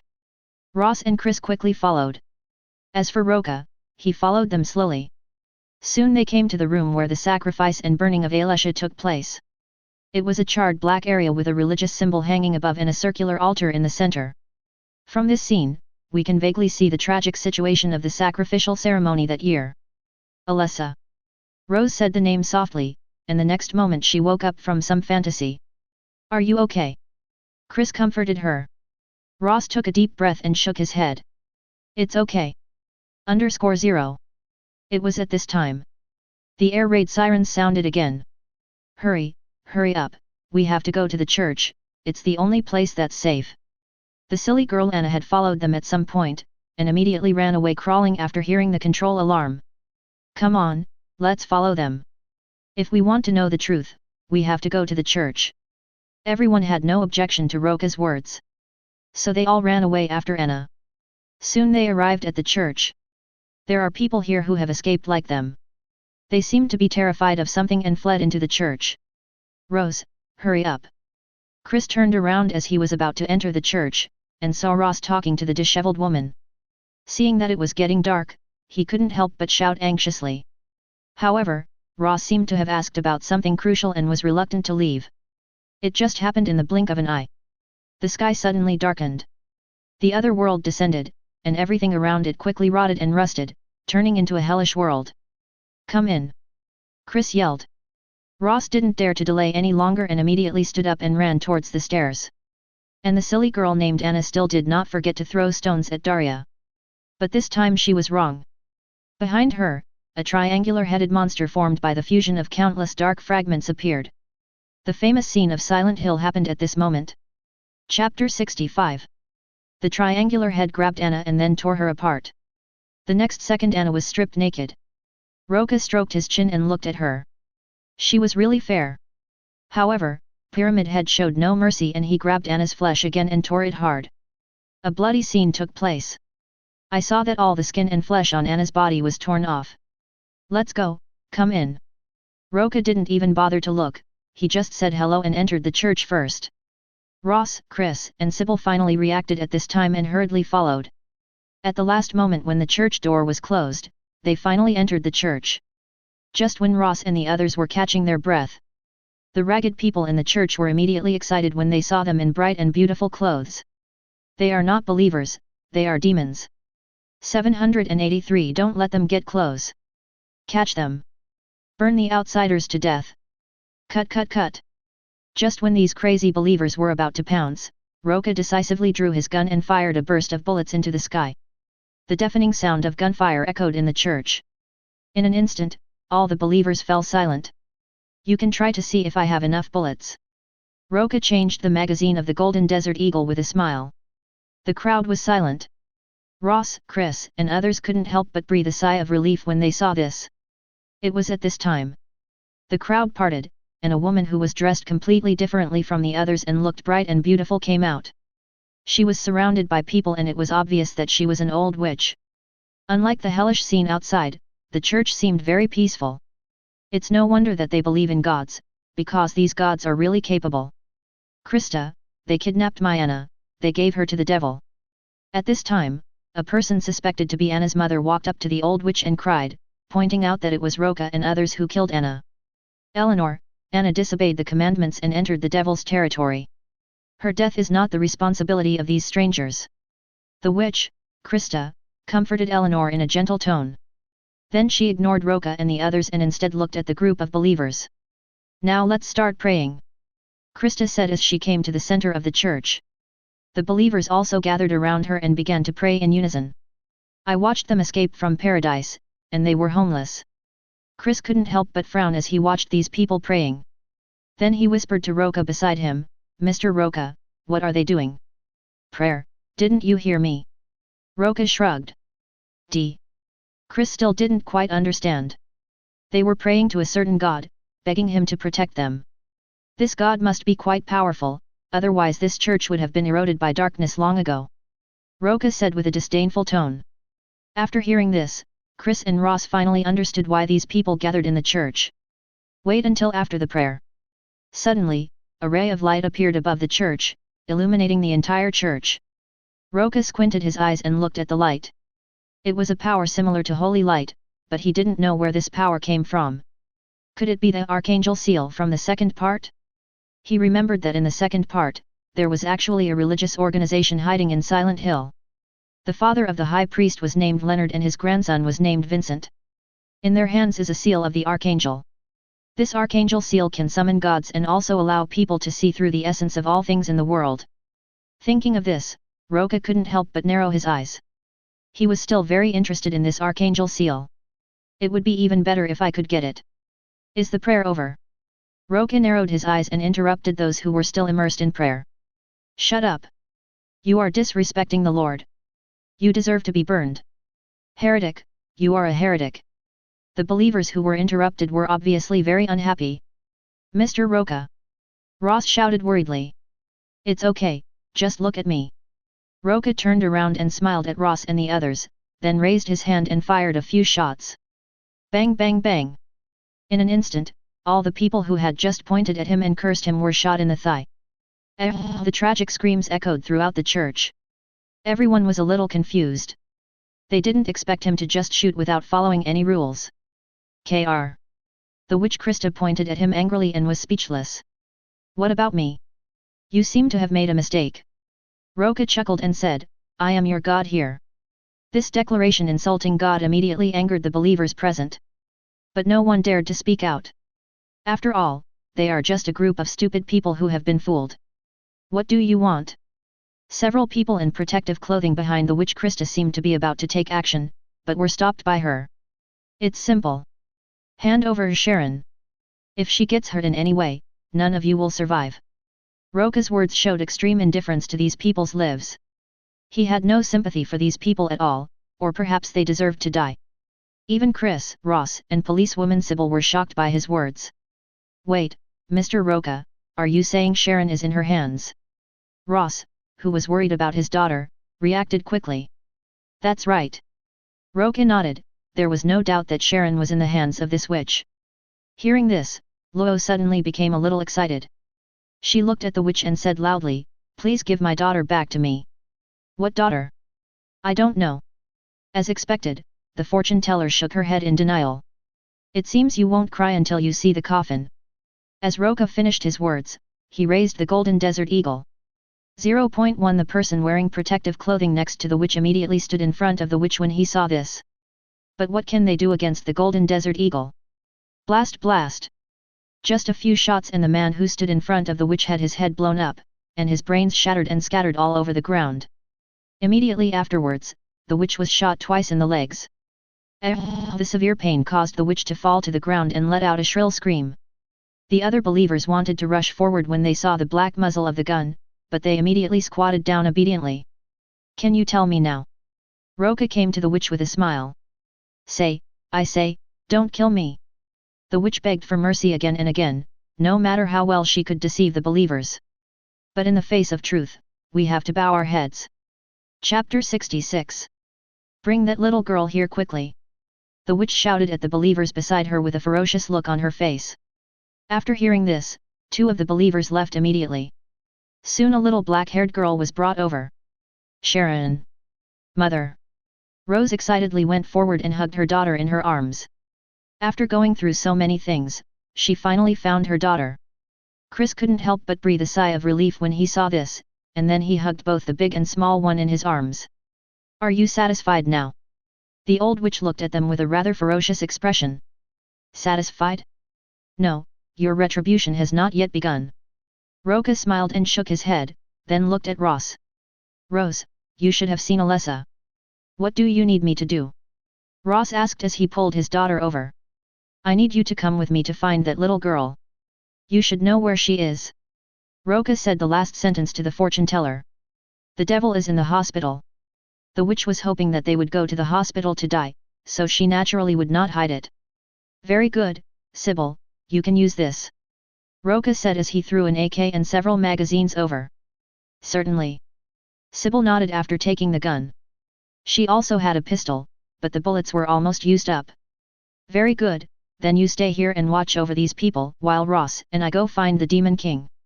Hearing that his wife was asked to do such a dangerous thing, Chris suddenly became anxious.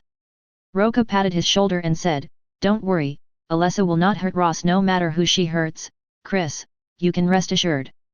I agree. Ross didn't waste any time and agreed directly. She believed that Roca would not harm her. Besides, she also wanted to meet the girl named Alessa. Alessa had told her about Sharon, so she wanted to find out everything. Seeing this, Chris had no choice but to agree. Sybil, you have to remember this, don't be soft-hearted, if these cultists make any unusual movements, just shoot them. Before leaving, Roca warned Sybil again. He was afraid that the policewoman was too kind and wouldn't even know she was being tricked. I see. Sybil nodded seriously. She was certainly not a fool. She could see that these cultists were very crazy and it was not surprising that they would do anything. Seeing this, Roca didn't say anything more. Let's go. Kindness. Ross nodded. The 2 then quickly left the church and headed for the hospital. Mr. Roca, I want to ask you a question. Arriving at the hospital, Ross suddenly asked. Well? You ask. I want to ask why you insist that I go to see Alessa. Although Ross really wanted to meet Alessa, this matter should have nothing to do with Roca, right? The reason is, of course, I want to meet Alessa. As Roca spoke, an inexplicable smile appeared on his face. After hearing this, Ross became even more confused, wondering what he wanted to do when he saw Alessa. Here is the hospital distribution map. Alessa should be here. Based on the information provided by the old witch, Ka quickly locked the location of the ward where Alessa was. Want to remember the route? Ross frowned. The routes in the hospital's basement were too complicated and it was difficult to remember them all in a short time. Remember the route? Why not just tear down the mural? Roca looked at her strangely, then took down the route map hanging on the wall. All right. Ross was a little helpless, but this was the best thing. The two took the elevator to the inside of the hospital. There was a dark and terrifying atmosphere everywhere. On the walls, one could not tell whether it was rust or dried blood. The pungent smell made people feel sick.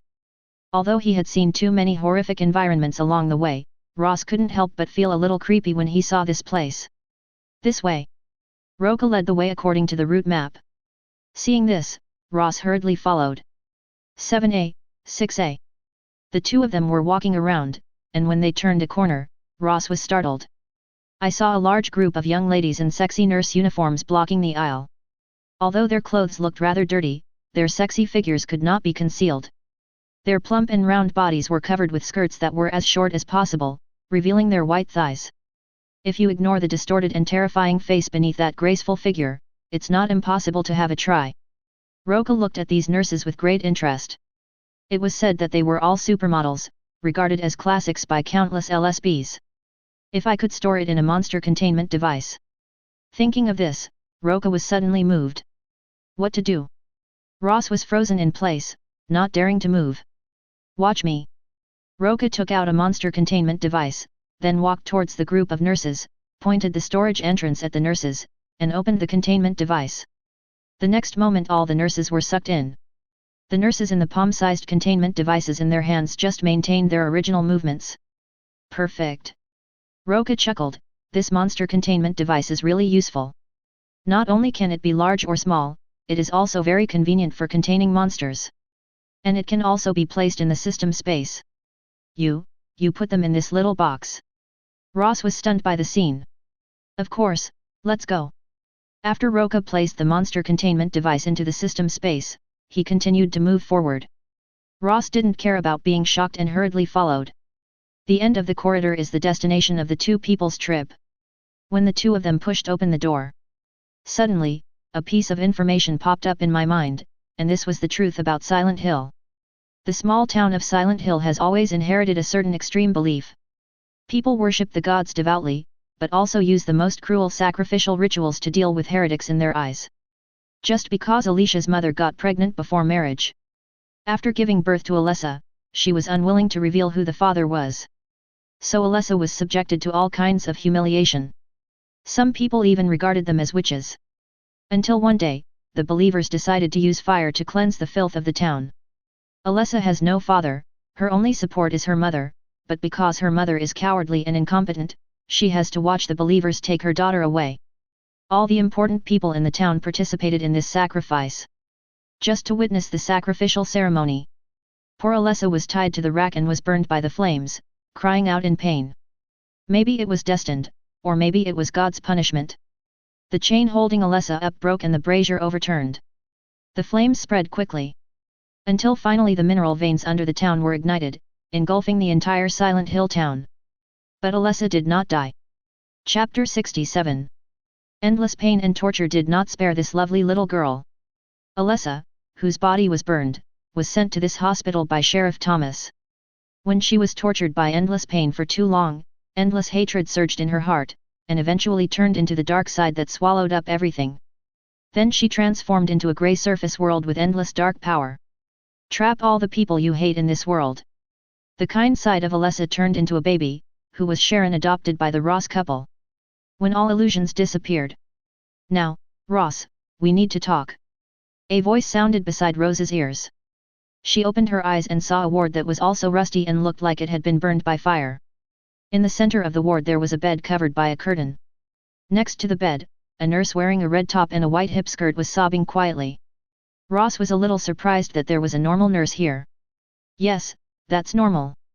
Normal dress and skin, completely different from those nurses outside.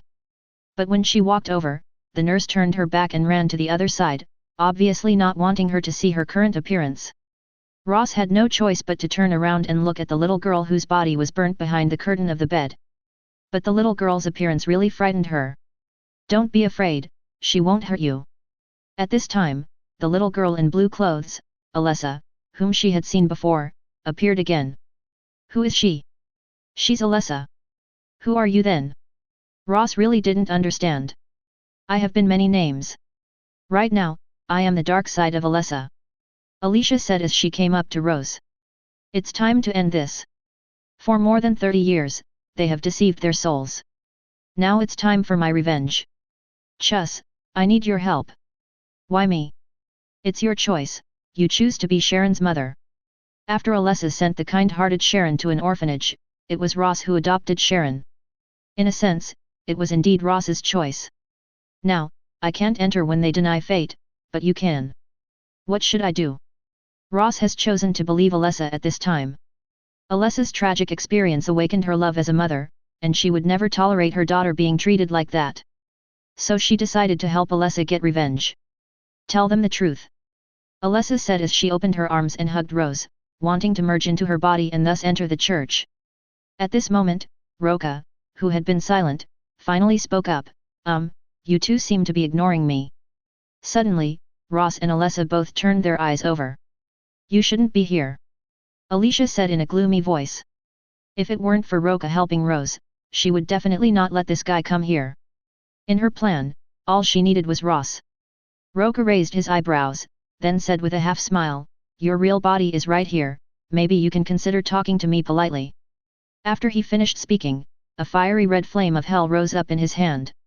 The moment the hellfire appeared, Alessa suddenly screamed, and then the other world quickly descended, and the surrounding walls and ground quickly rusted and rotted. In just the blink of an eye, the entire ward turned into a hellish scene. Then countless dark fragments gathered in the room and formed a triangular-headed monster, which swung its axe at him without saying a word. Hey, do you have to be so emergency? Roca didn't expect that Alessa's reaction would be so strong just from a verbal threat. He actually let Triangle Brother out directly. But it's useless. The next second he caught Triangle Brother's huge axe with one hand, and then with a casual force, Triangle Brother was thrown out. After easily dealing with the pyramid head, Roca looked at Alessa jokingly and said, but this can't threaten me. Alessa screamed again, and Triangle Brother rushed out again, waving the vine whips formed by a large number of iron wires around him randomly. That's enough, stop. Seeing the two fighting again, Ross immediately stood up and stood in front of Alessa. Mr. Roca, thank you for helping us, but I volunteered to help Alessa. Hearing this, Alessa stopped, but her dark eyes were still fixed on him. I know. Roca shrugged. Then why would Mr. Roca? Rose was a little confused. She thought Roca's move was an act by Alessa who wanted to harm her. Did I guess wrong? I support you helping Alessa, and I support Alessa getting rid of all those cultists in the church, but I am also very interested in Alessa. Do you want to come with me? I will give you a warm home. Roca smiled kindly, like a weird uncle who kidnapped children. In fact, he had no intention of letting Alessa go from the beginning. It would be better to capture her and put her in the monster containment device. Yeah, when Alessa heard this, she screamed again in anger. This man actually wanted to take her away. It was so despicable. Mr. Roca, you. Ross didn't expect that his purpose would be this. Ahem, Alessa, don't you want to leave here and have your own family? Don't you envy Sharon? Or do you want to keep Ross? Shut up, I'm not going with you. In fact, Alessa really wanted to keep Ross, and now that her thoughts were exposed, she suddenly became angry and embarrassed. Besides, she is the ruler of the world outside Silent Hill, so how could she leave with a stranger? You really don't want to come with me? I can help you deal with the people in the church. Roca offered to help her deal with the people in the second church, Lianos. Those people are hiding in Silent Hill. They have the Archangel seal in their hands. Even Alessa may not be their match. However, Alessa did not appreciate it at all, or maybe she did not even discover the other hidden church. It looks like we have to fight. As Roca finished his words, the flames of hell under his feet continued to spread, and in just a moment the entire ward was enveloped forever. Everything was burning in flames. But there was no fire. In Roca's hands, the flames of hell can burn whatever it wants to burn, and will never burn anything it doesn't want to burn. However, even so, Alessa was frightened and screamed. As a demon or the embodiment of dark power, facing the flame of hell that can purify the soul, she had no chance of resisting at all. Just feeling the pain of the flames of hell burning their souls is enough to make them tremble. Chapter 68 Mr. Roca, please stop. Ross couldn't bear to see Alessa in pain. After all, Alessa was his daughter's other half. Roca was a little helpless when he saw this, and he immediately retracted the hellfire. Forget it, it makes me look like a villain. Although he thought it would be better for Alessa to follow him, since Alessa was so objecting, then forget it. After all, Alessa is not an unforgivable evil spirit. Don't force it. Thanks. Ross thanked him gratefully. Hurry up, I'll wait for you outside. Feeling somewhat depressed, Roca left the ward. Looking at the empty corridor, he thought of the nurses he had caught, and he felt a little better. This is not a big loss. Soon Ross came out. The two returned quickly without saying a word. Just when the two men arrived outside the church, gunshots suddenly rang out. Bang! What happened? Roca frowned. He could hear very noisy noises coming from the church. It was obvious that the cultists were rioting again. The door is locked. Ross pushed the church door, but found that it would not open at all. I'll come on 5:20. Roca kicked the door open without saying a word. The sudden loud noise paused the noise inside for a moment, but the next moment the cultists roared again. Catch them! Kill these infidels! Burn them! When Roca and his companions arrived at the church, they saw Sybil, Chris, and Sharon fleeing in a panic after being chased by the cultists. Bang! Roca fired a warning shot. The cultists were stunned for a moment, and when they looked over, they were immediately shocked. They didn't expect that the devil would come back again. Tell me, what's going on? Roca looked at Sybil with empty hands in silence. It was a good thing that he reminded her before leaving. I didn't expect this to happen. I'm sorry, I was deceived by those cultists. Sybil gritted his teeth. The situation was like this. She was originally holding a gun and guarding the surroundings, but she didn't expect a little girl to take the initiative to bring her some food and water. After being frightened all day, Sybil was indeed a little thirsty. But he didn't expect to fall into the evil trap of the cultists. The little girl was specially arranged to come here. Although she is young, she is also a fanatical cultist. Sybil was nearly stabbed by the dagger in her hand. But it was also because of this that her gun was taken away. So where's the gun? Roca frowned and asked. It would be very dangerous if the gun was left in someone else's hands. Although he himself is not afraid. Put down the gun. It was at this time. An old man came out pushing a witch in a wheelchair, and next to him a young and strong man was pointing an AK at them. Seeing this scene, Sybil felt even more guilty. I didn't expect things to turn out like this. Suddenly the advantage turned into a disadvantage. Fortunately, Roca reminded her before leaving. Thinking of the account, she stood up decisively. No matter what, it was her fault and she had to take responsibility for it. Don't want. Seeing that she was trying to step forward impulsively, Ross immediately grabbed her. But I didn't expect a gunshot. The man holding the AK accidentally fired it. A bullet went straight through Ross' chest. Rose. Mommy. Chris and Sharon screamed and quickly stepped forward to make way. But Rose reached out to stop them, and then she fell to her knees with black blood oozing from her chest. The blood dripped onto the ground and quickly corrupted everything around it. It was getting dark. When the light came on again, the brand new church turned into a corrupt hell in just a moment. People in the church are all too familiar with this scene. The devil is coming. I don't know who murmured in a low voice. Everyone in the church panicked when they saw this scene. Then the ground suddenly collapsed, revealing a hellish abyss. What did you do? You brought the devil back with you. The witch was completely panicked now. She looked at Ross and the abyss in front of her with horror, as if her soul would be taken away in the next moment. At this time, Ross also discovered that the place where he was injured by the bullet had miraculously recovered. Then, accompanied by the sound of iron chains sliding, Alessa's body, entangled by countless iron wires, slowly floated up from the abyss. See this scene. All the believers present screamed in fear. They wanted to escape, but the escape route had already been blocked by Alessa. For a moment, the whole church was filled with screams and panicked cursing. Roca folded his arms and watched this scene with great interest. Was the revenge that had been delayed for so many years finally about to begin? The first person to be hit was the fortune teller sitting in a wheelchair.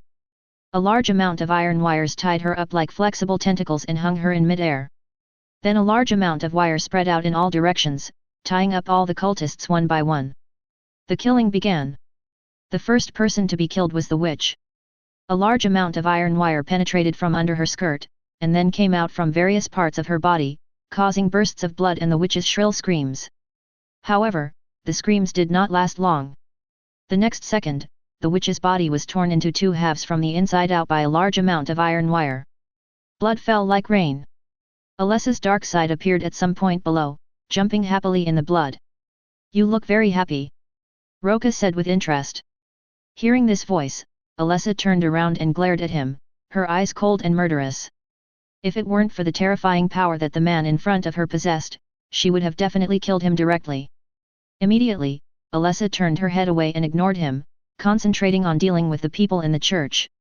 Under the killing force of the thorny wire, all the cultists could not escape the fate of being pierced through. In just a moment, the entire church turned into a living hell. Even Sybil couldn't bear to watch it.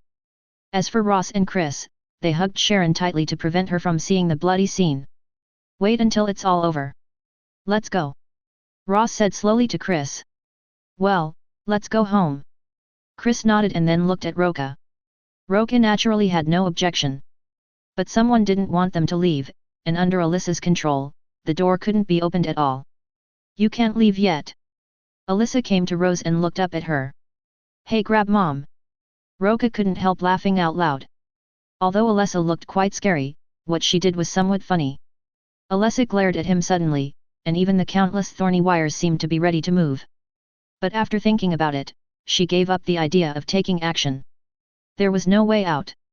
The man in front of her posed too great a threat to her. Chapter 69. Don't want. Sharon became a little excited when she heard the words "steal her mother" and held Ross tightly with both hands. She didn't want anyone to take her mother away from her. Bo. Rose didn't know what to say. She felt sorry for the child, but she couldn't give up her own life. Nor could I, give up Sharon and Chris. For a moment, the scene was a little stiff. There was one person who survived, and that was Alessa's biological mother Dahlia. But at this time, Daria was like an abandoned puppy, and no one cared about her. "Alessa, can't you leave Silent Hill?" Roca asked with some curiosity. In the original book, Alessa never left Silent Hill. Although the surface world of Silent Hill was created by her dark power, it is also a gathering place for lost souls. This means that countless souls will enter this space. Perhaps Alessa had already lost control of this space. Or maybe there is no control at all. Otherwise, it wouldn't have taken so long to take down a mere church. Alessa did not answer him, but just looked up at Ross quietly. It seems that as long as Ross doesn't agree, he will keep waiting like this. "Roca, what should we do now?" Chris came up to him and asked quietly. After all, only he can solve this problem. "How about, leave Rose to Alessa as a mother, and then we go away?" Alessa's eyes lit up when she heard the suggestion. But Chris shook his head repeatedly.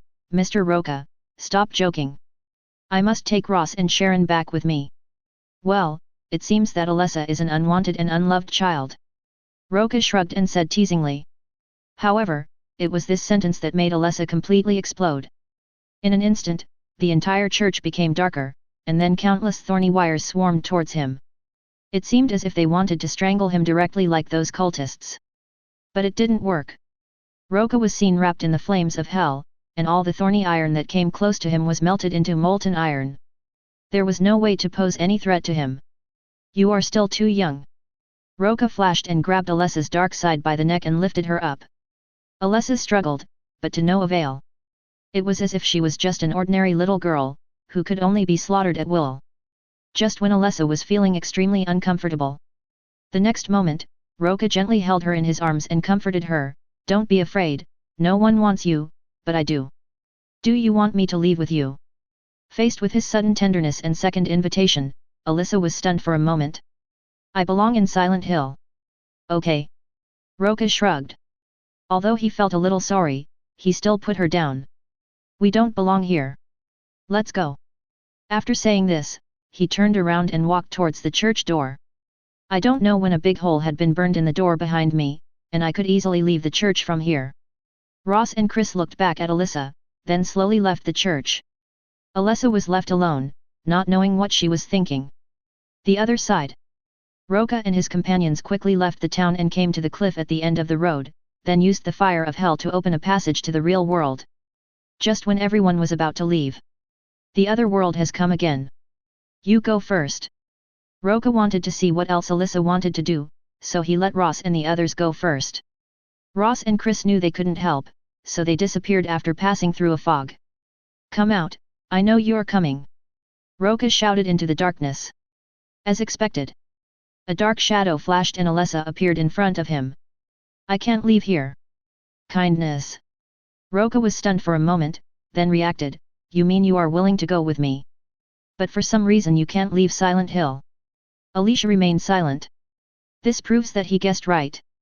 It seemed that after she had treated him sincerely twice, Alyssa was finally moved by him. This child just lacks love. Hey, Roca didn't mind that she was dirty and held her in his arms like his daughter. Don't worry, as long as you are willing to go with your brother. By the way, I haven't formally introduced myself yet. My name is Roca, and I'm a professional monster containment expert. There is an evil spirit in my house, an alien parasite that can destroy the world, request flowers. Roca talked eloquently. In his opinion, since Alyssa was willing to go with him, there was no problem that could not be solved. If you can't leave Silent Hill, then move Silent Hill away. If you can't move it, just rebuild Silent Hill. There is naturally a surface world here. It is really suitable as a monster shelter. As for Carlson's Manor, what about Heather's monster shelter? Of course, build both. It's normal to have two monster shelters. It's a pity that there are too few people who can help him deal with financial affairs. Otherwise, he wouldn't mind expanding his own business first, or even developing it in the direction of a family. There's no way. Tina, Maria, Nancy, Christine, Heather, and Allison are still young and growing. I can't bear this responsibility either. And he also needs to take on system tasks frequently, which makes him completely overwhelmed. Roca sat down with Alyssa in his arms, and then told her about his experiences and stories as well as his plans for the future. As for the real world, it was already daybreak. Why hasn't Mr. Roca come out yet? Sybil frowned. They had been waiting outside for half an hour, but Roca had not come out yet. This made everyone a little worried. There must be something he needs to deal with. Mr. Roca is so strong, there shouldn't be any problem. Chris wasn't worried at all. Perhaps it's Alyssa who should be worried. Rose was worried about both sides. She was worried that Roca would not be able to get out, and she was also worried that Alyssa and Roca would fight. At the same time, in the table world, Roca asked Alyssa to try to take Silent Hill away or leave Silent Hill, but both attempts ended in failure. Come to think of it, this is normal. After all, Silent Hill is a gathering place for lost souls, or it can be said that this place is a gathering place for very powerful dark forces. That's why Alyssa was able to obtain powerful dark power so easily. She created the surface world of Silent Hill just by taking advantage of the special location here. Although Silent Hill was created by her, she cannot move or control the world at will. You can only use your strength here to the maximum extent. P.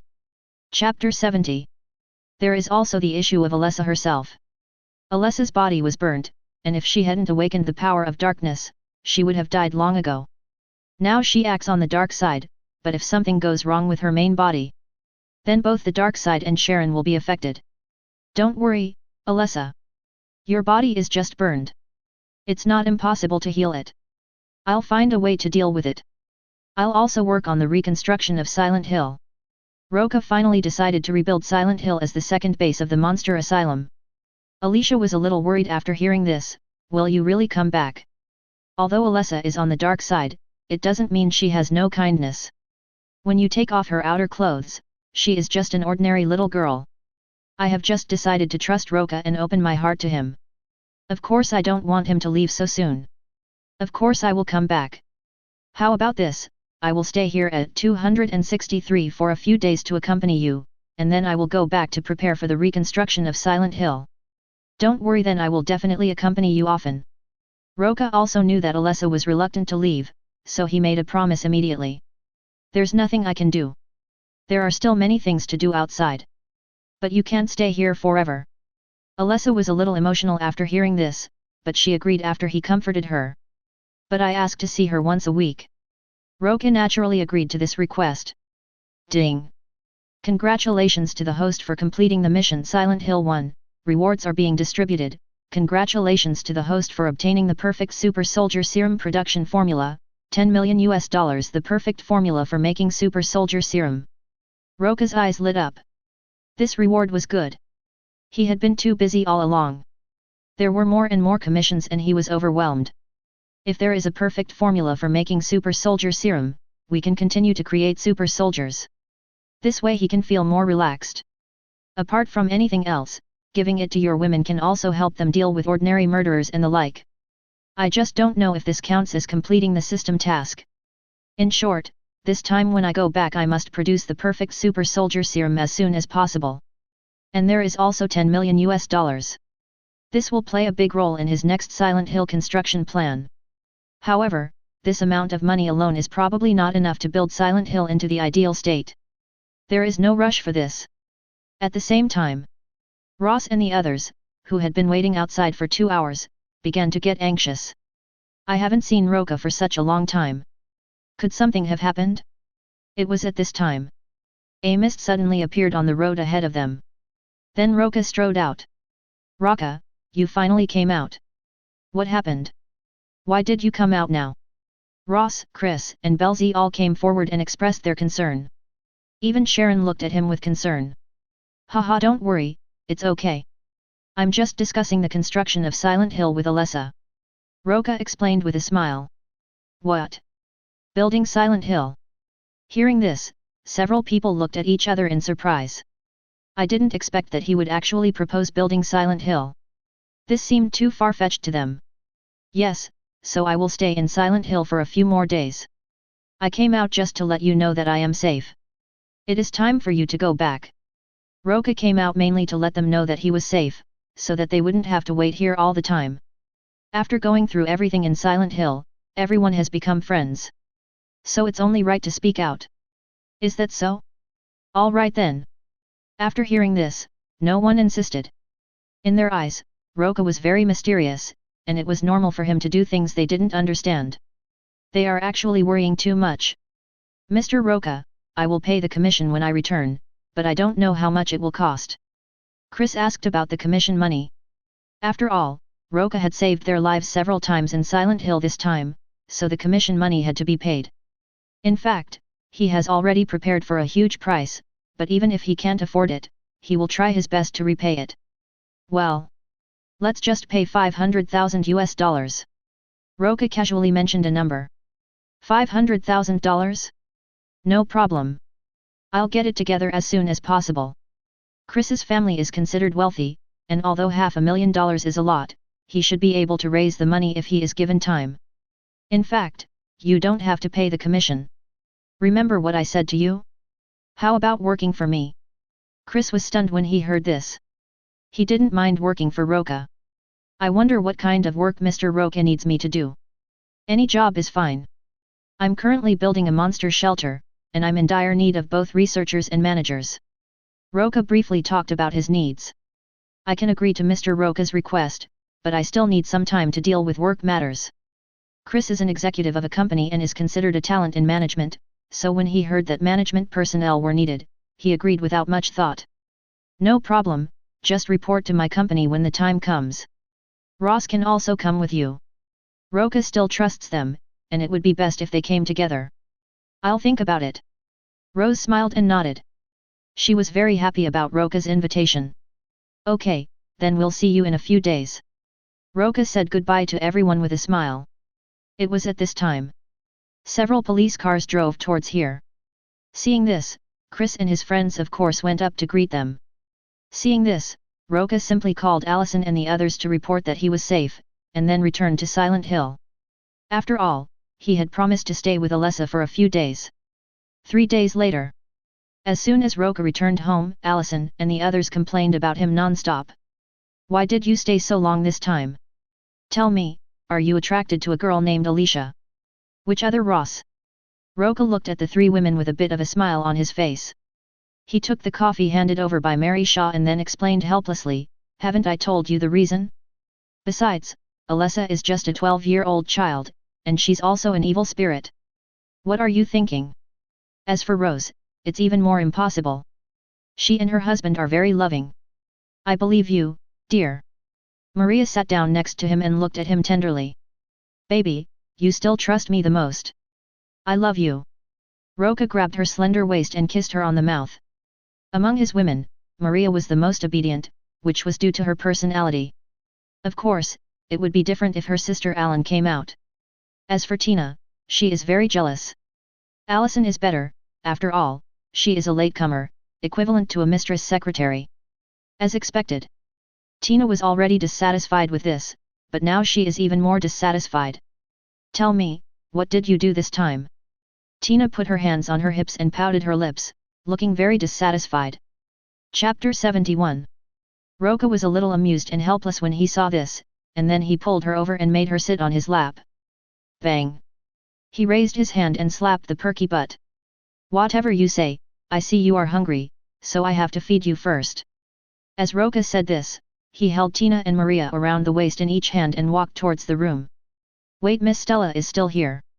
That's perfect, ahem, it's okay, Miss Stella will rest on her own. Roca coughed twice awkwardly and then got away with it. But Tina and Maria didn't believe his words at all. They just spoke out their true thoughts. Feeling a little embarrassed, Stella immediately went back to her room. Allison rolled her eyes at this. Boss, I haven't reported my work status yet. It won't be too late to report tomorrow. Come quickly, don't make me wait and catch you. Roca said loudly without turning his head. Allison couldn't help but roll her eyes after hearing this, but sometimes she also admired Roca for being able to handle the three of them in bed by himself. No wonder everyone has such a good relationship and doesn't quarrel too much. The next day. What? You have $10 million. 18 on the soft big bed. Roca briefly recounted his trip to Silent Hill, and mentioned that he had $10 million ready to rebuild Silent Hill. The girls were a little surprised after hearing this.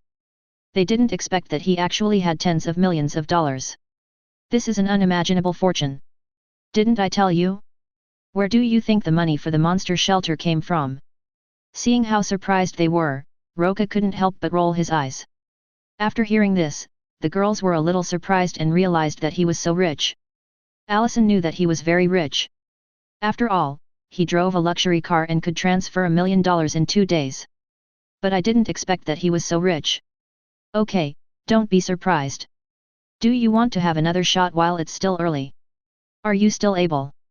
The women were a little surprised. The scene of the fierce battle last night is still vivid in my mind, but I didn't expect that Roca would not be able to do it. What do you mean by still working? I'm going to show you what it means to really work. Roca grinned and pounced on the women. Afternoon. Boss, I wanted to report my work earlier. Mr. Chris has already deposited $500,000 into the account. Allison, dressed in a tight skirt as a white-collar lady, reported. Well? Didn't you tell him not to give it? Roca raised his eyebrows. He should have told Chris to work in exchange for the $500,000 commission. Unexpectedly, he still transferred the money. Mr. Chris also said that he is ready to work for the company. What do you think, boss? Allison asked again. Then arrange a job for him. Ask Heather to arrange it. They should be short of manpower over there. Okay, I'll contact you right away. Allison said as she called Heather. Honey, since we've made so much money this time, why don't we go on vacation? At this time, N.A. came over and hugged his arm and smiled. Vacation, Maria, do you have any special requests during this time? It doesn't matter if he goes on vacation, but Roca still wants to find out about the latest commission first. Yes, there are. Several hotels said that supernatural events had occurred and asked the boss to solve them. There were also commissions from ogres. Allison paused her call with Heather and reported the commission to him. Alas, boss, I am really too busy. Roca lay on the sofa, playing with Tina's slime in his hands, looking helpless. Then go on vacation. It won't be too late to talk about it when you come back. Tina continued to instigate. Well, it doesn't sound like an important commission, so let's go on vacation for a week. Roca thought about it and felt that it was time to take them on vacation, as it happened to be the students' holiday. It would be nice for everyone to go out and have some fun. Call Nancy, Christine, and Heather. Maria on the other side spoke. No problem, dear baby, you are sensible. Roca was just about to say it when Maria brought it up unexpectedly. Since we are going on vacation, we naturally cannot favor one over the other. Just call everyone out. It can be considered as an acquaintance. And Miss Stella. Allison mentioned Stella, who was standing by. Me? I don't need it. Go and have fun. Stella shook her head hastily. What was she, a young woman, going to do? Although she has come out of her previous sadness during this period, she is still somewhat taciturn and usually does not speak actively. Fortunately, Allison and the others took great care of her. Of course we have to go together. Do you want to stay with Mary Shaw first? Tina pulled her arm. Stella was a little scared when she heard that she had to accompany Mary Shaw. If she didn't know Mary Shaw's identity, she wouldn't have felt anything. But after knowing that Mary Shaw was an evil spirit, she always felt a little uncomfortable. Especially when alone with Mary Shaw. So naturally, she didn't want to stay at home with Mary Shaw. Then let's go together. Roca invited with a smile. Stella felt a little embarrassed when she saw his smile, but after thinking about it, she nodded. It's settled then, let's find a place to go on vacation. Tina said as she started to search on the computer. Maria and Allison also joined in with great interest. For 683 America, vacation is something they love to do very much. If you watch many horror movies, you will know that most of them are about going on vacation to a certain location, and then a series of horrible things happen. That kind of thing shouldn't happen on this vacation, right? Roca muttered to himself. Let's go here, honey. At this time, Tina pulled him to the computer and said. What place? It is a small coastal town with a relaxing environment and beautiful scenery, which attracts many people to go there for vacation every season. Can. Roca nodded in agreement. He didn't care where to go on vacation. Then let's decide to go to this seaside town. Tina said, looking towards Maria and Allison. Can. No problem. Both women agreed. Well, let's get ready now and set off tomorrow. Tina said as she took Maria and Allison out shopping to buy some necessities for the beach. In the end, even Roca was pulled over to go shopping with them. Ding!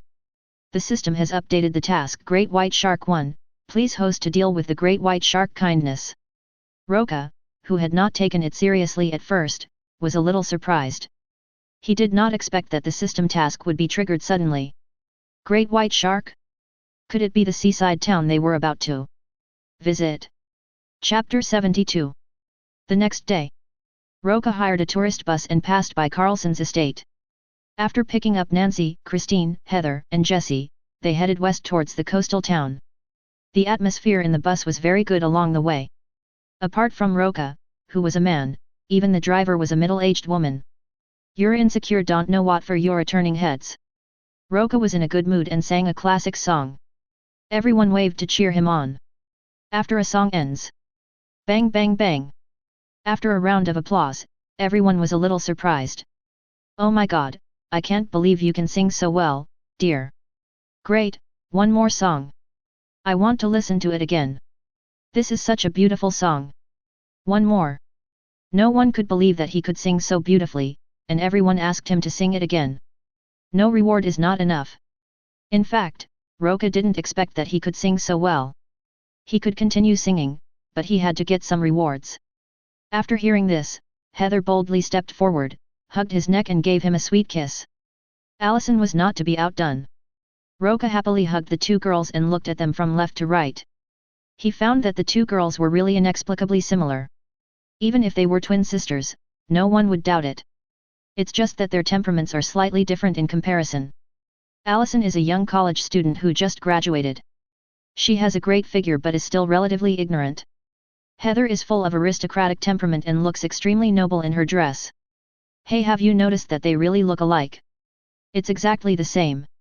Heather, do you have a long-lost sister? Everyone also noticed this problem, so they started laughing and joking about it. Never heard of it. Heather shrugged. She was kidnapped and adopted. How could she know if she had any sisters? But the probability is not. Because even if there was, it's already dead. I don't think so, right? Allison looked at Heather beside her and began to doubt whether she really had a biological sister. It's a pity that her parents have passed away, otherwise she would really call her father to ask him if he had an illegitimate daughter outside. I can't imagine how cool it would be to put them together. Tina looked at the two of them and said something shocking. That's right. However, instead of feeling embarrassed, everyone started to make a fuss. This made Heather and Allison feel a little embarrassed. Of course, Jessie was also a little embarrassed. After all, she hadn't even confirmed her relationship with Roca yet she was pulled here. But there was no choice. When she heard that they were going on vacation together, she agreed without thinking. It's too late to regret now. Stella didn't think much of it, as she had experienced this kind of embarrassing situation many times at home. She really liked such a cheerful atmosphere. Roca looked at Tina in silence. This girl was still so wild, but he liked it. The bus was not going very fast. Until evening. Only then did everyone arrive at the seaside town. However, because it was too late, after arriving at the booked hotel and checking in, my family decided to go to the beach tomorrow. Heather, Allison, come here for a moment. After taking a shower, Roca called Heather and Allison, which also caused ridicule from the girls. Tina had even been chatting with everyone about the positions he would use. Roca was somewhat helpless, but he could only let her go. Now let's try out the idea that has been in our mind all along. Heather and Allison rolled their eyes at his anxious look, but had no choice but to cooperate. For a moment, Roca enjoyed a heavenly pleasure. The fun is endless. The next day, Roca found the person in charge of the local seaside tourist attractions and booked a section of the beach for his own use. After hearing the news, Tina and the others were also very happy. It's great that you don't have to share the trip with other tourists. Soon the group arrived at a separate area on the beach. In fact, it is not far from other tourists here, and one side of the beach is reserved. The staff has prepared all the things needed on the beach, such as parasols, tables, chairs, and beach chairs. As soon as they arrived here, Tina and the others couldn't wait to put on their swimsuits and enjoy the beach happily. Honey, what are you doing? Come down and swim. The water quality here is quite good, come over here quickly. My dear, can't you swim? No way, no way. Roca watched the girls playing and frolicking with great pleasure, and then, at Nancy's invitation, joined them in the water. During this hot summer time, a seaside vacation is indeed a good option. However, they didn't have time to play for long. I heard screams coming from the tourists next door, and then I saw the tourists running ashore in panic. It seemed as if something was chasing them in the water. Hey tourists who are still in the sea, please go ashore as soon as possible at this time, a broadcast was heard not far away. What's going on? Tina and the others were a little confused about what was going on. They were having fun in the sea, so why were they suddenly asked to get on shore? That would be such a bummer. Let's go up first and see what happened over there. Roca knew what had happened. If nothing unexpected happened, someone must have been attacked by a shark. All right. After hearing this, the girls had no choice but to go ashore. After getting dressed, everyone went to the beach to inquire about the situation. There are sharks on the beach.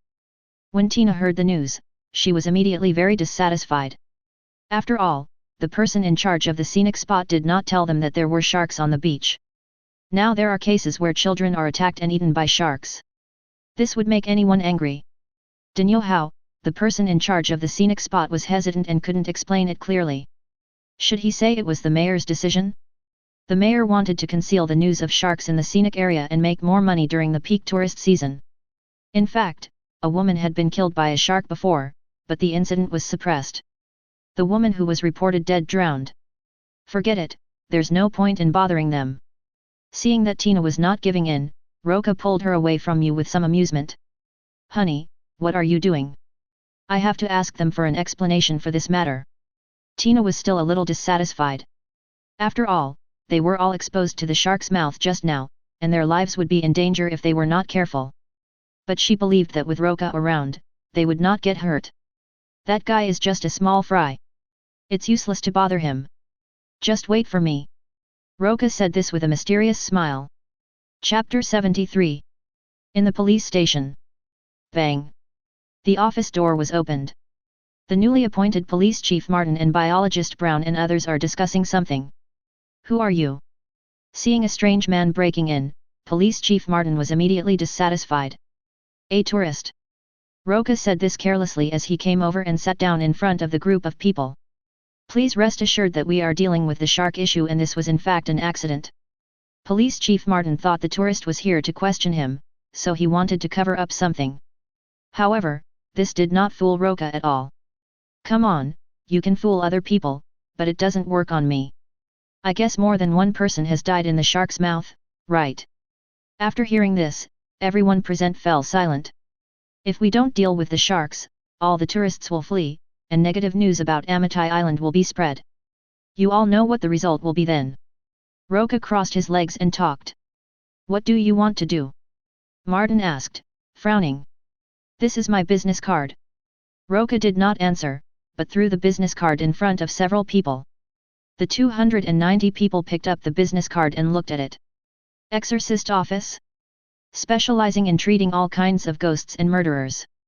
When seeing the slogan on the business card, everyone present was a little surprised. Are you kidding, Mr. Roca? What ghost killer? We are not in the mood to play games with you. Martin shook his head and was about to chase them away. I can kill the sharks in the sea within a day, and the commission is only $50,000. Roca stood up and said, have you thought about whether to hire me? Think about how much money you will lose if the reputation of this place is ruined. After saying this, he strode out of the police station.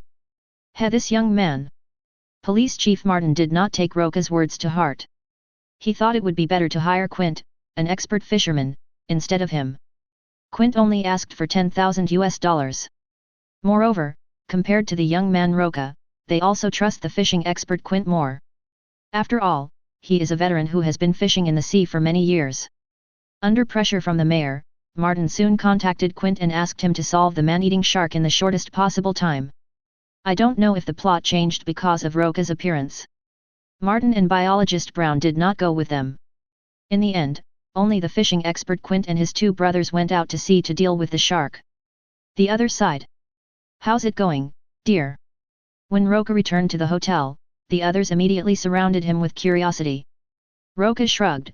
The police chief thought my price of $50,000 was too high, so he asked for someone else. What? $50,000 is still expensive.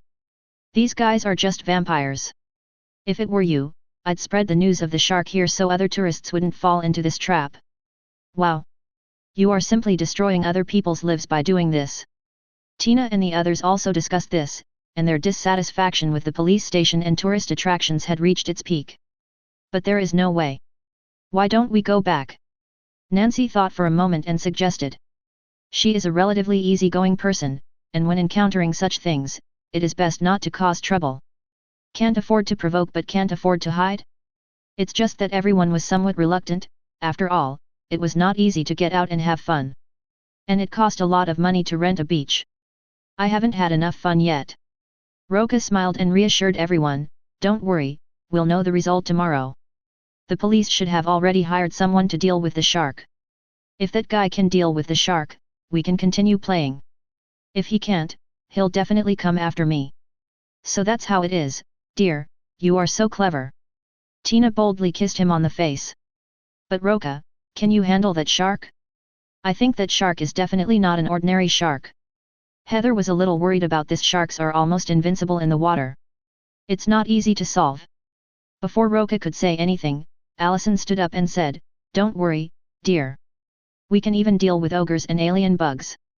That shark is just an ordinary creature at best. It's no problem. Yes, dear is the best, in every sense of the word. Maria also stood up and echoed. All right. Heather felt helpless but also a little envious. She envied that they were all by Roca's side and had a very good understanding and trust in Roca's strength. Haha, don't worry, little treasure. Roca laughed loudly with a smug look on his face, and at the same time, he held Heather's charming body in his arms and played with her at will. Come on, Jessie is still here. If it were a normal time when there was no one else around, Heather would still be very bold, but now with so many people watching, she suddenly felt a little embarrassed. It doesn't matter, we are all family. Roca said as he pulled Jessie over, thinking that it was time to eat this girl after keeping her for so long. Jessie just felt that this was too crazy, but he had no intention of refusing. Tina and the others were no longer surprised by this. The next day. Behind the police station. It's bad, Chief Martin. The fishing expert Quint has failed. We found his boat on the beach early. What? After hearing the report from his subordinates, Police Chief Martin stood up suddenly with an expression of disbelief on his face. Originally Quint was so confident that he thought he could succeed. But I didn't expect it to fail. Where is that person? People? There was no one on the boat when we found it. Asterisk. Martin's face looked even uglier. Not only did he fail to kill the shark, but he also lost 3 lives. If this gets out, will he still be able to do his job as director? As expected. Soon the mayor heard the news and scolded him. After all, I promised him yesterday that I would deal with the shark, but I didn't expect that not only did I fail to do so, but I also lost several lives. It would be troublesome if the public knew about this. After being scolded for an hour, the mayor finally left Martin's office. At this time, Martin's face couldn't be any darker. At this time, biologist Brown came to the office. Seeing Martin's dark face, he knew what had happened without thinking, but this matter had to be resolved. Chief Martin, what should we do now? We have to deal with the sharks, otherwise it will be troublesome if the people start to make trouble. Brown was also anxious. After all, their coastal town has been developed with great difficulty because of the tourism industry. If it is because of sharks, no one will be willing to come here for tourism in the future. That would be a big loss. Chapter 74. What do you think we should do? Chief Martin had a dark face. If he knew what to do, would he still be scolded by the mayor? Why don't we invite that young man from yesterday? Brown said tentatively. Seeing that Director Martin didn't say anything, he continued, there is no other way now. Although the young man asked for a high price yesterday, he was very confident. I checked the Exorcist agency and found that they have indeed solved many cannibal cases. Some of these things can be confirmed. Okay, let's ask one of the demons to give it a try. Martin had no choice but to believe him and give it a try. Upon seeing this, Brown immediately said that he would contact the exorcist. Yesterday he collected some information about the exorcist's office, so he knew very well where they lived. At the same time, the other side. Early in the morning, after Stella completely fainted, Roca finally walked out of the room refreshed. After holding on for so long, Stella, the beautiful wife, finally couldn't escape his clutches. Last night, I was half-hearted and it was taken down. It's really a very interesting feeling. Roca was so satisfied that he was about to ask the hotel to send some food over. But then I saw a man coming over in a hurry. You are Mr. Roca. Brown was quite polite when he saw him. Are you the biologist? Roca raised his eyebrows, and then a playful smile appeared on the corner of his mouth. He had already guessed what it was. Yes, I wonder if Mr. Roca would be willing to chat with me. Of course it's convenient, come in. Roca asked him to come to the living room and sit down. Mr. Roca, we are planning to hire you to solve the shark incident. What do you think? Brown asked directly to the point. Roca smiled but didn't rush to agree. I guess you have already hired people to deal with the sharks, but they failed and even lost a few lives. Brown's face changed after hearing this. So I guessed right. Roca had a big smile on his face. Yes. Brown no longer concealed it and said with a grim expression, we hired the fishing expert Quint and his brothers, a total of 3 people, but when we went alone we only found the boat and some traces. What a shame. If you had hired me yesterday, this wouldn't have happened. Roca shook his head and sighed. So Mr. Roca is absolutely sure he can kill the shark? Brown asked, frowning. Of course, let's put it this way, I'll kill the shark for you for $100,000, and I won't charge you if the treatment fails. What? Brown was a little surprised when he heard his words. Wasn't it only $50,000 before? Why did it suddenly double? He immediately realized that he was being ripped off. After all, the people they hired failed to deal with the shark and instead lost their lives. If this matter gets out, it will definitely cause public anger. Now they are imminent. If the shark problem is not addressed, public outrage will absolutely overwhelm them. Mr. Roca, I need to discuss this matter with the director. Please wait a moment. Please. Roca shrugged. Then please wait a moment, Mr. Roca. Brown left after saying this. He had to convince the director as soon as possible. Who was that person just now? At this time, Heather, who was wearing a white t-shirt showing her white thighs, came out and asked curiously. Why did you come out wearing this? There were other people there just now. Roca was gone and patted her hips unhappily. Heather couldn't help but roll her eyes, then sat down in his arms. Of course I know, it depends on who left. Roca felt helpless when he heard this. Okay, honey, are you hungry? I'll ask the hotel staff to prepare some food. Of course I'm hungry. You were as wild as a raw kid last night. Heather rolled her eyes at him again. Hey, then go back to your room and get dressed. I'll contact the hotel staff to prepare some breakfast. Roca patted her buttocks again and called the hotel waiter. Heather twisted her plump buttocks and went back to the room to put on her clothes. Soon the girls got dressed and came out to eat. It is worthy of being a coastal town. There are many kinds of seafood here and they taste very good. But just at this time, Brown finally returned, bringing with him Police Chief Martin. Mr. Roca, are you available now? Brown glanced at the many beautiful women entering the restaurant and was a little surprised, but he didn't dare to look at them anymore. It is definitely not something that ordinary people can do to have so many beautiful women. It is better to have less trouble than more. He and his wife are still very loving. Of course, let's go out and talk. Roca asked the two to sit down in the living room. Mr. Roca, are you sure you can kill that shark? Director Martin asked impatiently as soon as he sat down. There was no way out. The pressure he was under was simply too great. If he didn't solve the shark problem, he would forget about getting the position of director. You might even end up in jail for it. After all, so many people died, someone has to take the blame, right? Of course, didn't I say that a long time ago? I won't charge you if you can't solve the problem. Roca smiled with a relaxed look on his face. Okay then. Martin took a deep breath. Seeing how relaxed he looked, he believed him a little. $100,000. If Mr. Roca can kill the shark, the commission will not be reduced by a cent. But if you can't, the coastal town will no longer welcome you. No problem. Roca agreed without thinking, and as for the rest of the conversation, he pretended he didn't hear it. Then please Mr. Roca, please deal with that shark quickly. You should be able to see the shark's body today.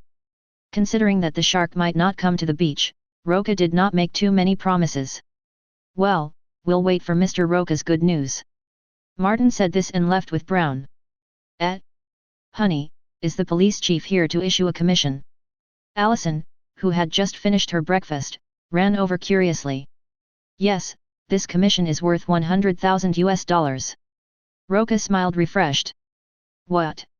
Earned another $100,000. Tina and Nancy also finished eating and came over. They were a little surprised to hear the $100,000. I haven't earned any money yet. Roca shrugged. It's only a matter of time. Honey, even evil spirits can't defeat you, so a mere shark is no problem. Tina said with a smile on her face. In fact, you can solve it too. How's your superpower training going recently? DB. Hearing this question, Tina suddenly felt a little embarrassed. Roca couldn't help but roll his eyes. This girl just had no sense of crisis and felt that training her physical abilities was useless. As a result, there has not been much progress in superpowers now. Chapter 75. You know, Maria and Heather must be very envious of people who have superpowers. Forget it. Roca sighed helplessly. I'll give you something that can improve your physical fitness and maintain your appearance after a while. Originally, he planned to develop the super soldier serum as soon as possible. With the formula, it would be relatively easy to make. It's just a little troublesome on the equipment. But as long as you have money, equipment is not a problem. This will also give them some self-protection ability and keep them young. After all, this is how white people are. Their looks are at their peak when they are 16 or 17 years old, but they get worse every year after that, and many wrinkles appear on their faces. The skin may also become loose. Roca still likes their lively look. What? Maintain your appearance. When they heard about maintaining their appearance, Tina and the others immediately became interested and kept asking questions in a coquettish manner. Roca had no choice but to reveal some information, but still asked them to keep it confidential. This thing can't be easily spread out. After a moment, Roca brought the girls to the beach and boarded a yacht borrowed from the police station. Mr. Roca, I solemnly declare that this yacht is not cheap, you must not damage it. Brown reminded again and again. Lo 780Ka couldn't help being speechless. Don't worry, if it breaks, I'll just give you 2 ships. Okay, let's go. As he said this, he started the yacht and quickly left the bay. The girls on the yacht were very happy and kept cheering on the boat. But Maria was still a little worried. Will there really be no problems? Don't worry, as long as the shark appears, I will get rid of it immediately. Roca picked it up with amusement and placed it on his lap. It would be better to wait until we leave the beach and go to the deep sea before taking action. If the distance between them is too close, people will inevitably see a shocking scene, which would be bad. There was laughter and joy on the yacht all the way. Roca's big hands roamed over the girls' plump and fair bodies, enjoying the sea breeze. However, it was at this moment. The shark is coming. Tina originally wanted to show her superpowers to Heather and the others by pointing at the fish in the water, but she keenly discovered the undercurrent in the water. This noise was definitely not caused by an ordinary fish. Are you here? Roca put Maria down from his body, then stood up and looked into the water. His super hearing enabled him to hear that there was indeed a lot of noise underwater. As expected, it was the shark. Hey, babies, I'm going to deal with that shark first. As Roca spoke, he had already left the yacht and flew up. What the hell? Oh my god! My dear, you can fly. Everyone was surprised by his sudden flying, and then their faces were filled with admiration. Isn't this a normal thing? Roca shrugged his shoulders without explaining anything, and flew to the sea level in a flash. He casually sprinkled the pig blood he had prepared earlier into the sea, and then stood quietly on the sea level waiting. As expected. In just a moment, there was movement under the water, and then a huge triangular dorsal fin surfaced. Here we go. The shark is coming. Be careful, dear. Tina and the others on the boat also discovered the huge shark. It was impossible for Roca not to notice it. What's more, this shark was much larger than ordinary sharks and was also very fast. It only took a moment for it to get closer, and then the shark swung its tail hard and jumped out of the water, biting Roca on the sea. Hey, Roca opened his arms and grabbed the shark's upper and lower jaws, then with one force he lifted up the nearly 10-ton body. Oh my god! Incredible! My dear, you are so fierce. Honey, I can't stand it anymore, I'm already wet. The women on the boat were stunned when they saw this overwhelming force and aura. How could he actually lift up a great white shark that was about 10 meters long? How much strength does this take? However, Roca said that this weight was nothing to him and it would be no problem to get a few more. However, the great white shark that was lifted up was not scared. It flapped its tail vigorously, and the force generated was very strong. Even Roca was caught off guard and almost let his hand slip, but fortunately he reacted in time and held on tightly. Immediately, he exerted force and threw the shark heavily onto the sea. This was equivalent to falling directly to the ground, and the splashes of water splashed all over the women on the yacht. But they don't care about that. At this moment they all screamed with excitement. Even Tina's face was flushed and obviously wet. When the splash stopped, the great white shark turned over on its belly on the sea. Even if it wasn't killed this time, it would have lost half its life. Roca found the iron chain prepared on the boat and tied it to the stern, and that was the end of the matter. Just drag it back and hand it in when the time comes. Honey, you're too strong. I can't stand it anymore. As soon as he returned to the deck, Tina, who was soaked all over, couldn't help but come close to him. Her hot swimsuit became even more seductive because it was wet. This bold scene made Maria and the others blush. Although Western women are usually bold, they are not so unscrupulous. But Tina didn't care about all that. She just wanted the man in front of her to do it to her hard. Haha, don't you already know whether I'm strong or not? Roca laughed triumphantly. There was no one around on the sea anyway, so he simply satisfied Tina's request. Anyway, all the women on the boat were his, so what was wrong with having S***X? Noon. A cruise ship slowly docked at the shore. Martin and Brown, who had been waiting anxiously, came over immediately. Has Mr. Roca solved it? The two asked in unison. Roca lazily leaned on the railing of the cruise ship and looked at the two people below and smiled. What do you think? Hearing this, the two became even more anxious. How could they know whether the problem had been solved? All they knew was that if they didn't deal with the shark today, they would all be in trouble. Mr. Roca, please stop keeping us in suspense. Did you manage to kill the shark? Martin asked anxiously. His words caused the girls to laugh. They didn't expect the police chief to be so anxious. He was like a headless fly, so funny. Forget it, I won't tease you anymore, let's go and look at the stern. Seeing that the police chief was about to give Hong Wen a try, Roca shrugged and then pointed to the stern. Martin and Brown looked at each other, and then they went to the stern. After a week of patrolling, they found a thick iron chain at the stern. Quick, pull up the chain. Martin ordered several police officers under his command to take action immediately. Soon the chain was slowly pulled up, and then a huge great white shark appeared in front of them. If you enjoyed this video, please give it a like and subscribe to the channel so you are notified of future uploads. You can find the next parts in the playlist visible on the screen or on my channel. Thank you for watching, and I'll see you in the next one.